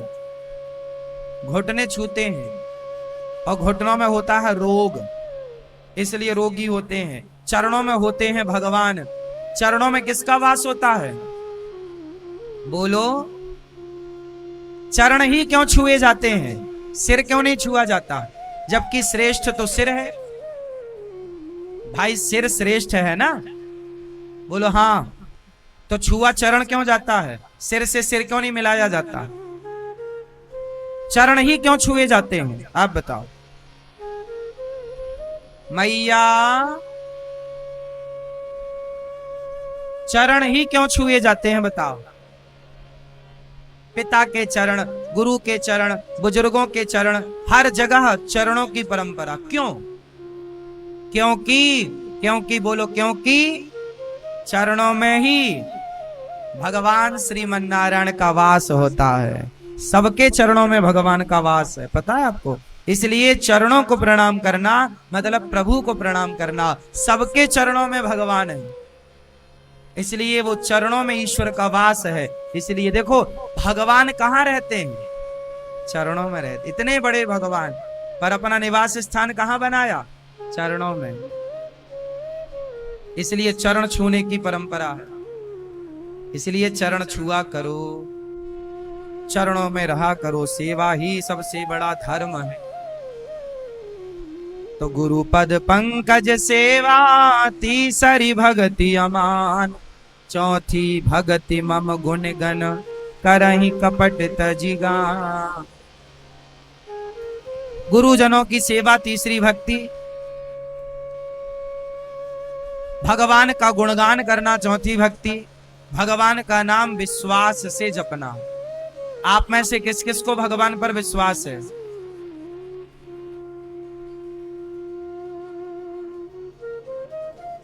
है? कल से जागा है ना? हाँ या ना? विश्वास है? कन्फर्म कराओ किस किस को भगवान पे विश्वास है। चलो भैया, आपको नहीं, अब नीचे करो। अच्छा एक बात बताओ, एक भिखारी से किसी ने कहा, ए भैया आज मैंने सुई के छेद से हाथी और घोड़े निकलते देखे। भिखारी बोला तुम्हारा दिमाग खराब हो गया। यही सवाल एक पुजारी से किया कि भैया आज मैंने सुई के छेद से हाथी और घोड़े निकलते देखे। आप बताओ, ये सवाल यदि मैं आपसे पूछूं कि सुई के छेद से हाथी घोड़े निकल गए तो आपका क्या उत्तर होगा? ये सुई के छेद से हाथी घोड़े निकल सकते हैं या नहीं? उत्तर नहीं, उत्तर नहीं, उत्तर नहीं, उत्तर नहीं, उत्तर। मैया फिर सो गई मेरी मां, मैं कितना जगाऊं?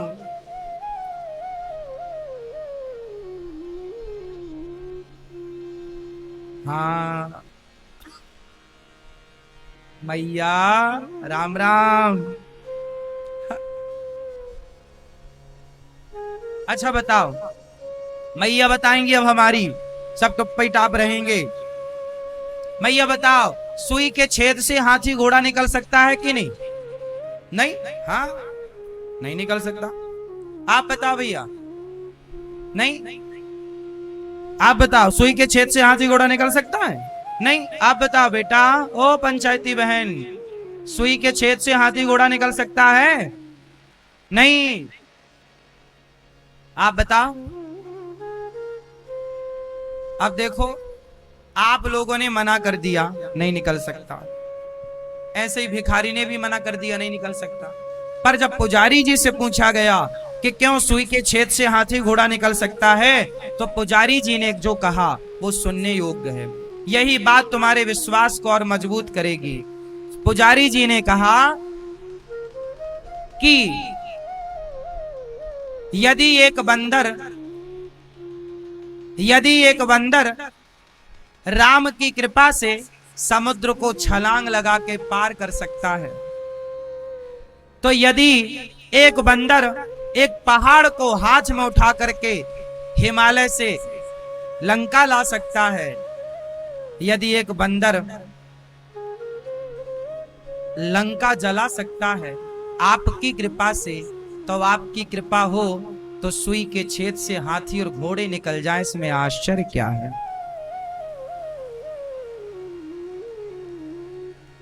जिनके इतने से मुख में पूरा ब्रह्मांड दिख सकता है। यशोदा मैया ने बोला मुंह खोल, मुंह खोला, क्या दिखाई पड़ा? पूरा। जिनके इतने से मुख में पूरा ब्रह्मांड दिख सकता है, जिनकी कृपा से एक बंदर समुद्र को प्रभु मुद्रिका मेली मुख माही और जलधि लांघ गए अचरज नाही, जिनकी कृपा से हनुमान जी समुद्र को छलांग लगा के पार कर गए, उनकी कृपा हो तो सुई के छेद से हाथी घोड़ा निकल जाए, इसमें आश्चर्य कहां है मेरी मां? कहां आश्चर्य? क्या नहीं हो सकता भगवान चाहे तो। इसलिए आपने कहा कि हमें पूरा विश्वास है भगवान पर आपने दूसरी तरफ बोल दिया कि सुई के छेद से हाथी घोड़ा नहीं निकल सकता। इसमें आपके विश्वास पर प्रश्न चिन्ह लग जाएगा। विश्वास का मतलब ही है कि मेरे कृष्ण मेरे राम जो चाहे वो भगवान है, वो सब कुछ कर सकते हैं। ये विश्वास हो वो सब कुछ कर सकते हैं, वो सर्वशक्तिमान है। वो एक उंगली से पहाड़ उठा सकते हैं। क्या हम में ताकत है? तुम में ताकत है? जो एक उंगली से पहाड़ उठा सकता है, जो अग्नि पी सकता है, जो कालिया नांग पर नृत्य कर सकता है, वो भगवान एक चाह ले तो सुई के छेद से हाथी घोड़े क्या पूरी दुनिया निकाल दे, पूरा संसार निकाल दे, पूरी सृष्टि निकाल दे। अणोर अणियान महतो महियान, भगवान क्या नहीं कर सकते? क्या नहीं किया? गुरु सांदीपनी का बेटा मर गया था 10 साल पहले, हड्डियां तक नहीं बची थी, लेकिन मरे हुए बच्चे को जस का तस जिंदा करके भगवान श्री कृष्ण ने गुरु दक्षिणा में लौटाया था या नहीं? बोलो हाँ या ना?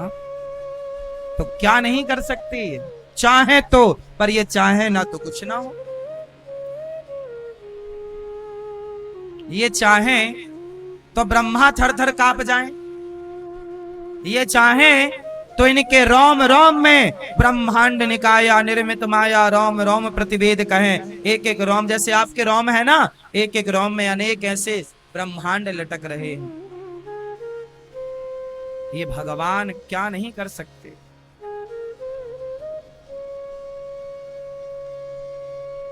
भैया मैया भगवान क्या नहीं कर सकते? मेरी मां बताओ, आप लोग किस चीज से बने हो? बोलो, आप किससे बनी हो?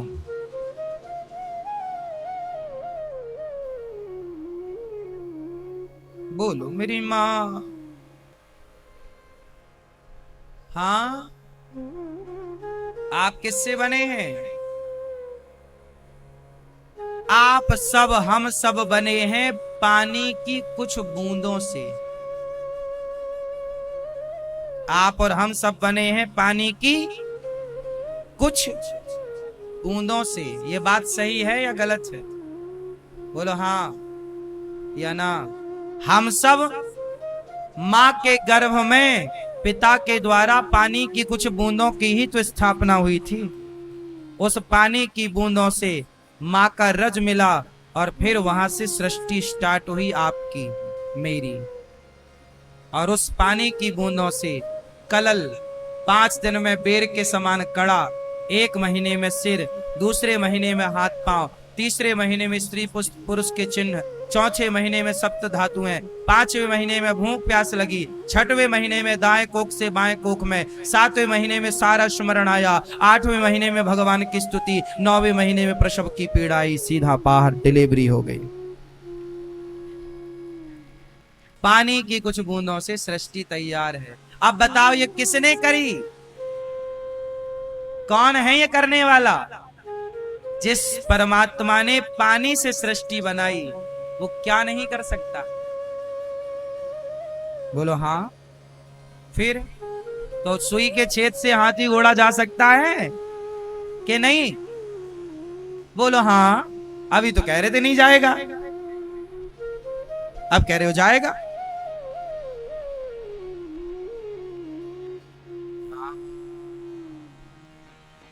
जू जू जू जू जू। अब मैया की देखा देखी, ये मैया भी सोने लग गई। बगल वाले का सर तो पड़ता ही है ना। अच्छी मैया होशियार बहुत है। पिछली बार भी यही सो रही थी, लेकिन जब मैंने बोला तो उनको धक्का मार दिया। तुम्हें बोल रहे हाँ, खुद बच गई।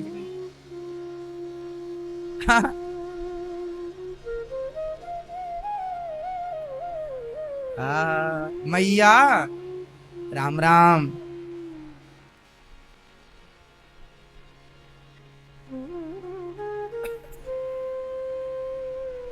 तो प्रहलाद जी पांचवी भक्ति है, भगवान का नाम किससे जपना? विश्वास। छठ दम शील विरत बहु कर्मा, निरत निरंतर सज्जन धर्मा। सज्जन भाव रखना छठवी। सातव सम मोहि मैं जग देखा, मोते संत अधिक कर लेखा। सब में ईश्वर को देखना सातवी। आठव जथा लाभ संतोषा, सपने हो नहीं देखहि पर दोषा। संतोष रखना आठवीं, सब में भगवान का दर्शन करना सातवीं, संतोष आठवीं। और नवम सरल सब सन छलहीना, मम भरोसे ही हर से न दीना। समर्पण नौवीं भक्ति। समर्पण का उदाहरण कल हमने बताया था, कौन? नारी, स्त्री। समर्पण स्त्री, इसलिए समर्पण कल बताया। कल की कथा सुनी आप लोगों ने? सुन लेना यूट्यूब पर, ठीक है। समर्पण ईश्वर, नारी स्वरूप है समर्पण की, इसलिए समर्पण भगवान में कैसा हो? जैसे एक पत्नी का पति में है, ऐसे एक भक्त का भगवान में होना चाहिए। जीवन में कभी डर नहीं होना चाहिए, क्योंकि बिना मृत्यु के मैं मरूंगा नहीं, और मृत्यु आएगी तो मुझे कोई बचा नहीं सकता। क्योंकि मारने वाला भी मैं कब तक जीऊंगा ये भी यही तय करेंगे, मैं कब मरूंगा ये भी यही तय करेंगे। इसलिए निश्चिंत होकर जीवन को भगवान के भरोसे जीना चाहिए, बिंदास। और जिंदगी मुस्कुराते हुए जियो, हंसते हुए जियो, रोते हुए नहीं। रोना है तो केवल भगवान की यादों में, व्यर्थ बेवजह क्यों रोना? जिन घड़ियों में हंस सकते हैं उन घड़ियों में रोए क्यों? गाए जा मस्ती के तराने, ठंडी आहें भरना क्या? अरे मौत आएगी तो मर भी लेंगे, मौत से पहले मरना क्या? मौत आएगी तो मर लेंगे, मौत से पहले मरना क्या? प्रहलाद पढ़ने गए, कीर्तन प्रहलाद जी करा रहे हैं मित्रों को, बच्चों को उपदेश कर रहे हैं। कौमार आचरित प्राज्ञो धर्मान भागवतानिहा, दुर्लभम मानुषम जन्म तदप्य ध्रुवमर्थदम। बड़े भाग्य से मानव का शरीर मिला है, इसलिए भजन करो बेटा। प्रहलाद जी छोटी आयु में सबको भजन में लगा रहे हैं। हिरण्यकश्यपु आए, तेरा भगवान कहाँ है? न केवलम में भवतश्च राजन सवै बलम बलिनाम चा परेशान। कहाँ नहीं मेरा भगवान? क्या इस खंबे पर है? हाँ, जो प्रहार किया मुटिका का खंबा टूटा, और भक्त के वचन को सत्य करने के लिए भगवान खंबा तोड़कर प्रकट हो गए। बोलिए नरसिंह भगवान की जय हो। तब से मूर्ति पूजा शुरू हुई। कोई आपसे प्रश्न कर ले कि मूर्ति पूजा कब से स्टार्ट हुई? मूर्ति पूजा कब से स्टार्ट हुई? तो कब से हुई? जब से प्रहलाद जी के लिए पत्थर से भगवान प्रकट हुए। जब प्रहलाद जी के लिए पत्थर से भगवान प्रकट हुए तो लोगों ने पत्थर की मूर्तियां बना के पूजना शुरू किया कि हे प्रभु, प्रहलाद के लिए आए हो तो हमारे लिए भी जरूर आना। तब से मूर्ति पूजा स्टार्ट हुई। प्रहलाद के लिए मूर्ति बनकर आए कि नहीं? नरसिंह बनकर आए ना, तब से मूर्ति पूजा है। अब ये सवाल कोई आपसे पूछे संसार की सबसे पहली मूर्ति कौन है, तो उत्तर दो।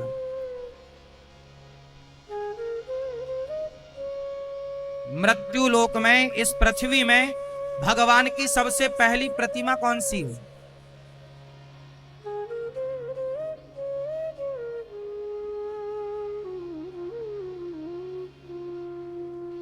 भाई नरसिंह भगवान तो सतयुग में आए, उनसे पहले आ चुके थे। और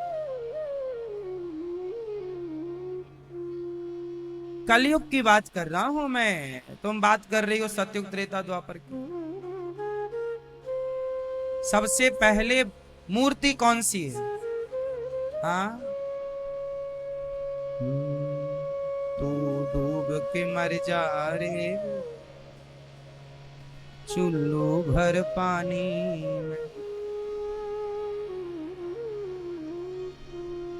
नाम भी लो तो ठिकाने का लो।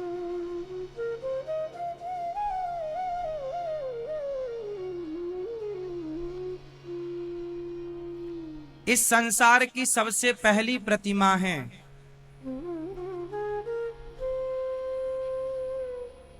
कलयुग की नहीं, सतयुग, मतलब बात सतयुग की ही है। चलो फिर से एक मौका दे रहा हूं, सतयुग में ही वो भगवान आए इस धरती में।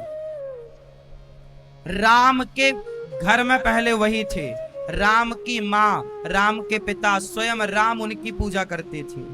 बताओ राम जी किनकी पूजा करते थे?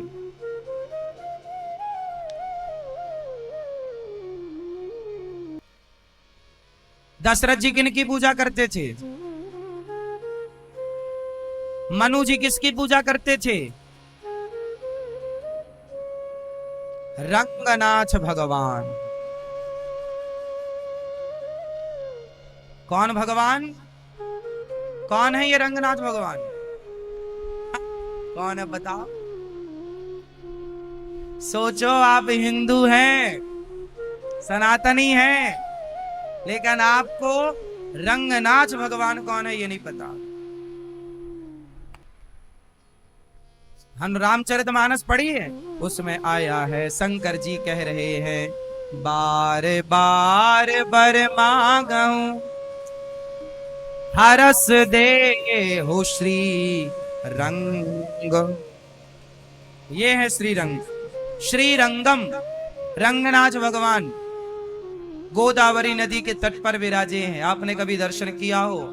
ये है रंग, टीवी पर देख लो, देखो टीवी पर, ये रंगनाथ भगवान है। ये दक्षिण भारत का मंदिर है रंगम, सबसे बड़ा मंदिर, जहां भगवान नारायण क्षीर सागर पर लेटे हैं और शेषनाग भगवान और माता लक्ष्मी जी चरण दबा रही हैं, वो रंगनाथ भगवान। इस संसार की ये जो रंगनाथ भगवान है, ये सबसे पहली प्रतिमा है।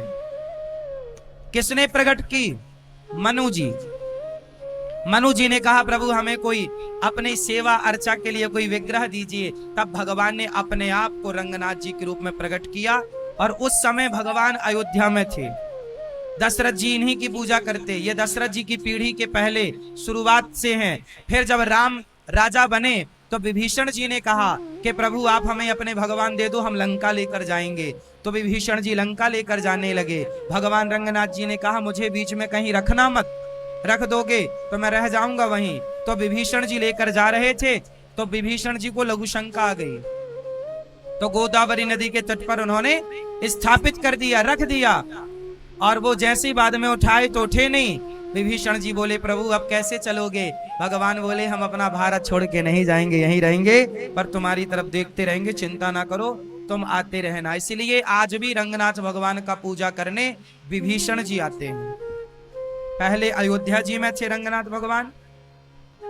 अभी मोदी जी ने राम मंदिर की स्थापना के टाइम, राम मंदिर की पूजा के पहले वो रंगम भी गए थे, क्योंकि भगवान राम के जो कुल देवता हैं, दशरथ जी के जो कुल देवता हैं, दशरथ जी जिनकी पूजा करते थे, कौशल्या मैया जिनकी पूजा करती थी, वो रंगनाथ भगवान ही हैं।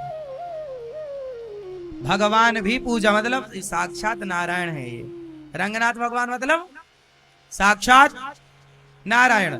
इनके नाम बहुत है, इनका नाम है रंगनाथ। क्या नाम है? तो आपसे कोई पूछ ले कि इस भारत में सबसे पहली मूर्ति कौन सी है, पहली प्रतिमा, तो रंगनाथ भगवान।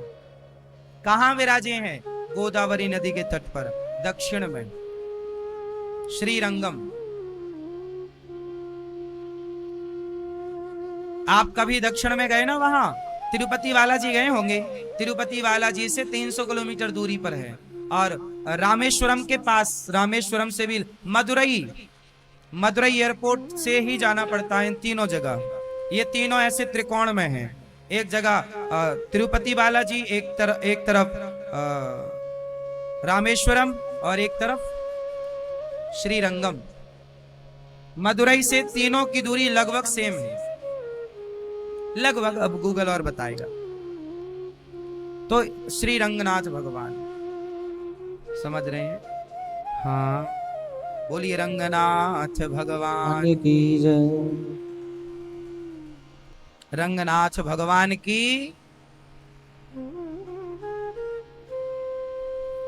तो ये अंग्रेजों ने सारे मंदिर, मुगलों ने सारे मंदिर तोड़े उत्तर भारत के, पर दक्षिण भारत तक पहुंच नहीं पाए, इसलिए आज भी वो दक्षिण के ये मंदिर सुरक्षित हैं। आज भी वो मंदिर पुराने तब से सैकड़ों हजारों साल से जस के तस बने हैं, उन्हें क्षति नहीं पहुंची। कभी दक्षिण जाइए तो दर्शन कीजिएगा गोदावरी नदी के तट पर। तो भगवान प्रहलाद जी के लिए नरसिंह भगवान प्रकट हुए, मूर्ति पूजा वहीं से स्टार्ट हुई। तो नरसिंह भगवान आए, हिरण्यकश्यपु को मारे। किस महीने में मारे थे हिरण्यकश्यपु को? पुरुषोत्तम माह में मार गिराया। प्रहलाद जी से कहा कुछ मांग लो। प्रहलाद जी ने कहा प्रभु कभी कुछ मांगने की इच्छा ना हो, यही वरदान दो। प्रहलाद जी पर भगवान ने कृपा की, राजा बनाया। एक बार भगवान ने हाथी की रक्षा करने के लिए हरि का अवतार धारण किया और समुद्र मंथन हुआ तो 3 अवतार लिए। समुद्र मंथन से क्या निकला? सबसे पहले जहर, विष। किसने पिया? किसने पिया? किसने पिया? आपकी सास ने? हाँ? भगवान शिव, और शिव जी ने वो सारा जहर कहां रखा? क्यों रखा? क्यों रखा? क्योंकि हृदय में राम विराजे थे। जहर नीचे जाएगा, कहीं राम को परेशान ना करे, इसलिए कंठ में रखा, इसलिए नाम पड़ा नीलकंठ। शिव जी ने जहर को कहां रखा? कहां रखा? कंठ में, इसलिए नाम पड़ा शिव जी का नीलकंठ। फिर निकला समुद्र मंथन से कामधेनु नाम की गाय। जिस समुद्र मंथन से अमृत निकलता है उसी से गाय, इसलिए गाय के दूध को अमृत कहा जाए। पय औषधि, पय मतलब दूध को औषधि, अमृत कहा गया। दूध को क्या बोला गया? अमृत। क्योंकि समुद्र मंथन से गाय कहां से निकली है? जोर से, जोर से। समुद्र मंथन। समुद्र मंथन किसने किया था? किसने किया था? देवताओं ने और असुरों ने। रस्सी गाय की बनी थी, वासुकी नाग की, और मथानी मंदराचल पर्वत की। और देवता और दैत्यों में युद्ध हुआ। जहर निकला, शिव जी ने पिया। कामधेनु नाम की गाय निकली, ऋषियों ने लिया। और तीसरा निकला उच्चैःश्रवा नाम का घोड़ा, जिसे इंद्र ने लिया। फिर मणि निकली, हाथी निकला, कल्प वृक्ष निकला। अंत में धनवंतरी भगवान अमृत लेकर के आए। धनवंतरी भगवान आए किस तारीख को, किस तिथि को? धनतेरस को। बोलिए धनवंतरी भगवान की। धनतेरस इसलिए मनाई जाती है क्योंकि धनवंतरी भगवान का अवतरण हुआ था। फिर धनवंतरी भगवान ने अमृत बांटा। फिर उसके चक्कर में देवताओं ने भी चाहा तो मोहिनी भगवान बन करके बंटवारा ठीक ठीक करते हैं, और मोहिनी भगवान की बड़ी कृपा। फिर राजा बलि उस देवासुर संग्राम में मारे गए। शुक्राचार्य जी ने संजीवनी बूटी खिलाई। फिर उन्होंने राक्षसों, दैत्यों पर, देवताओं पर कब्जा किया, इंद्रासन जीत लिया। तब 52 भगवान प्रकट होकर आए और कितने पग भूमि नापी, मांगी? 3 पग। पहले पग में क्या नापा? 52 भगवान कितने पग भूमि मांगे? बताओ, नहीं पता? 52 भगवान ने कितने पग भूमि मांगे? नहीं पता? 3 पग, इन्हें नहीं पता। पहले पग में क्या नापा? पाताल। दूसरे पग में सत्यलोक। तीसरा पग कहां रखा? हाँ? किसके सिर पर? राजा बलि। राजा बलि के सिर पर। ये बलि कौन थे? प्रहलाद के पुत्र विरोचन, विरोचन के पुत्र राजा बलि। राजा बलि के मस्तक पर तीसरा पग भगवान ने रखा। कहा राजन, मैं तुझे ठगने आया, छलने आया, तूने मुझे छल लिया, पुत्र वरदान मांग। तब राजा बलि ने कहा प्रभु मैं आपका दर्शन करता रहूं। भगवान ने पाताल का राजा बनाया राजा बलि को, और राजा बलि पाताल के राजा बने।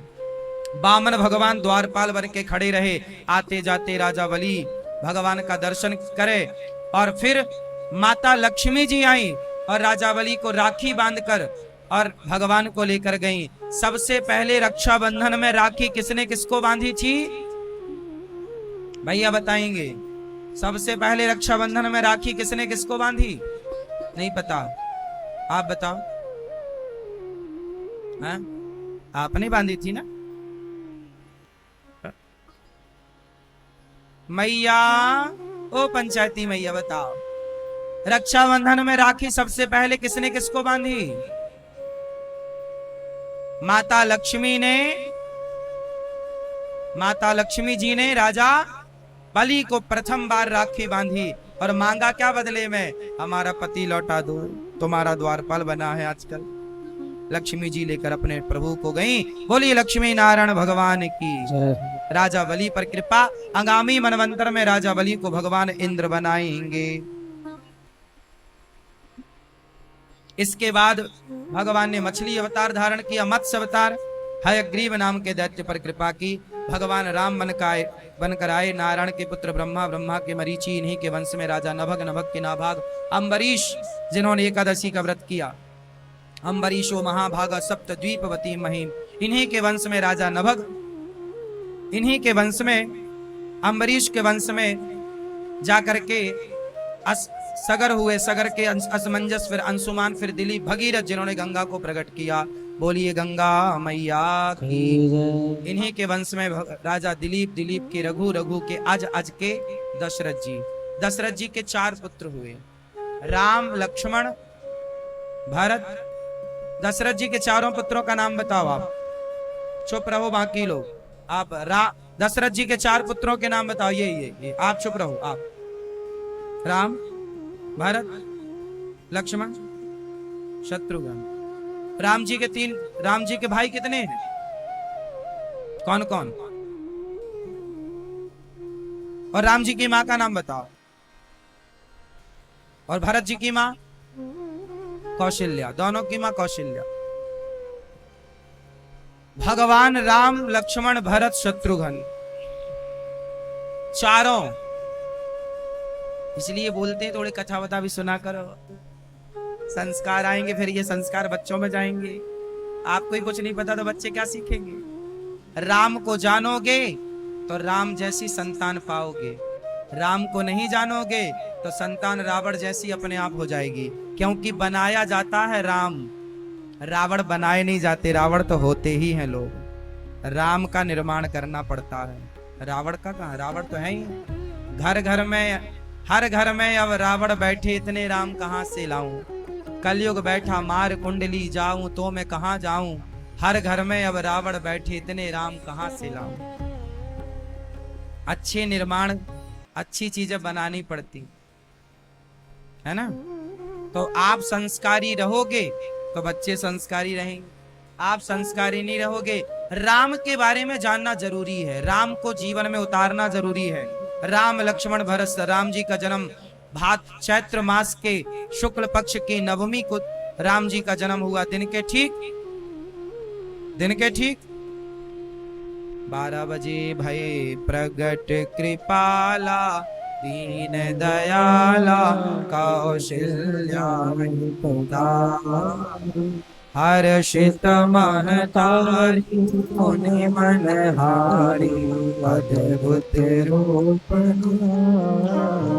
राम, लक्ष्मण, भरत, शत्रुघ्न का जन्म हुआ। राम जी थोड़ा बड़े हुए, राम लक्ष्मण को लेकर विश्वामित्र जी चले गए। यज्ञ पूरा किया।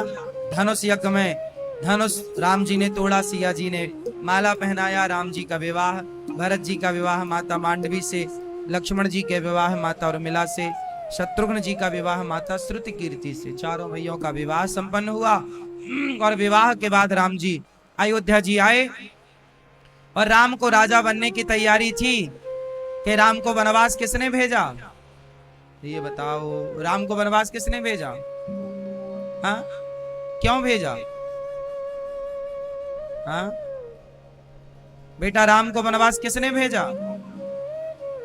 माता कैकेयी ने। क्यों भेजा? क्योंकि मंथरा ने भड़का दिया। जब कोई भड़का देता है आपको तो आप भड़क जाते हैं, और भड़क जाते हैं तो इससे आप अपने घर में आग लगा लेते हैं। मैसेज इससे ये मिला कि किसी के भड़काए, किसी के आपको भड़काए भड़कना नहीं चाहिए। कोई कितने भी आपके घर में आग लगाए, पर किसी प्रकार से आपको अपने घर में आग नहीं लगने देनी चाहिए। राम जी का वनवास, भैया राम जी का वनवास कितने साल का हुआ था आप बता? 14 वर्ष का। साथ में कौन कौन गया था राम जी के?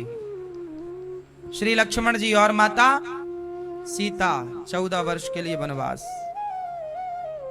चले। वनवास जब राम जी वनवास गए, प्रथम रात्रि वहां तमसा नदी के तट पर विश्राम किया, फिर श्रृंगवीरपुर पहुंचे।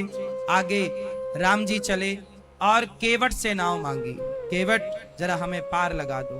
केवट बोला, सरकार आप तो सबको पार लगाते हैं, आपको हम क्या पार लगाएंगे? राम जी बोले, सबको पार मैं नहीं, तुम अभी हमें पार लगाओ। केवट बोला, सरकार तो फिर मैं पार तब लगाऊंगा जब आपके चरण धोऊंगा। राम जी बोले, क्यों बिना चरण धोए पार ना लगाओगे? केवट बोले, ना प्रभु आपके चरणों में जादू है। राम जी बोले, अच्छा धो लो। केवट ने चरण धोए, चरणामृत लिया, राम जी को नाव में बिठाया, पार लगाया। राम जी ने उतराई दी तो केवट बोला, नहीं लूंगा। क्यों? केवट बोला, आप मेरे घाट आए प्रभु, मैंने आपको पार लगाया, मरकर जब मैं आपके घाट आऊंगा तो आप मुझे भव सागर से पार लगा देना, यही उतराई। राम जी आगे चले हैं, चित्रकूट पहुंचे, भरत जी मिलने आए। भागवत जी में राम कथा छोटी सी है, इसलिए मैं आपको शॉर्ट में ही सुना रहा हूं, क्योंकि भागवत जी में राम कथा छोटी सी है। विस्तार तो बहुत हो सकता है, करें तो हो ही जाए, पूरी ही ना हो राम कथा। राम जी चित्रकूट गए, भरत जी मिलने आए, फिर राम जी पंचवटी गए। सीता माँ का अपहरण रावण ने किया। जटायु जी ने बहुत कोशिश की सीता माँ के बचाने के लिए, और अंत में अच्छा जटायु जी ने प्रयास किया था। सीता माँ को बचाने का प्रयास किसने किया? यह प्रयास सही था या गलत था? सही था। हम कर पाए ना कर पाए, पर प्रयास करो। आप सफल होंगे नहीं होंगे वो बाद में तय होगा। क्या आपने प्रयास किया? प्रयास कीजिए, हाँ या ना? प्रयास करने वाला व्यक्ति कामयाब होता है।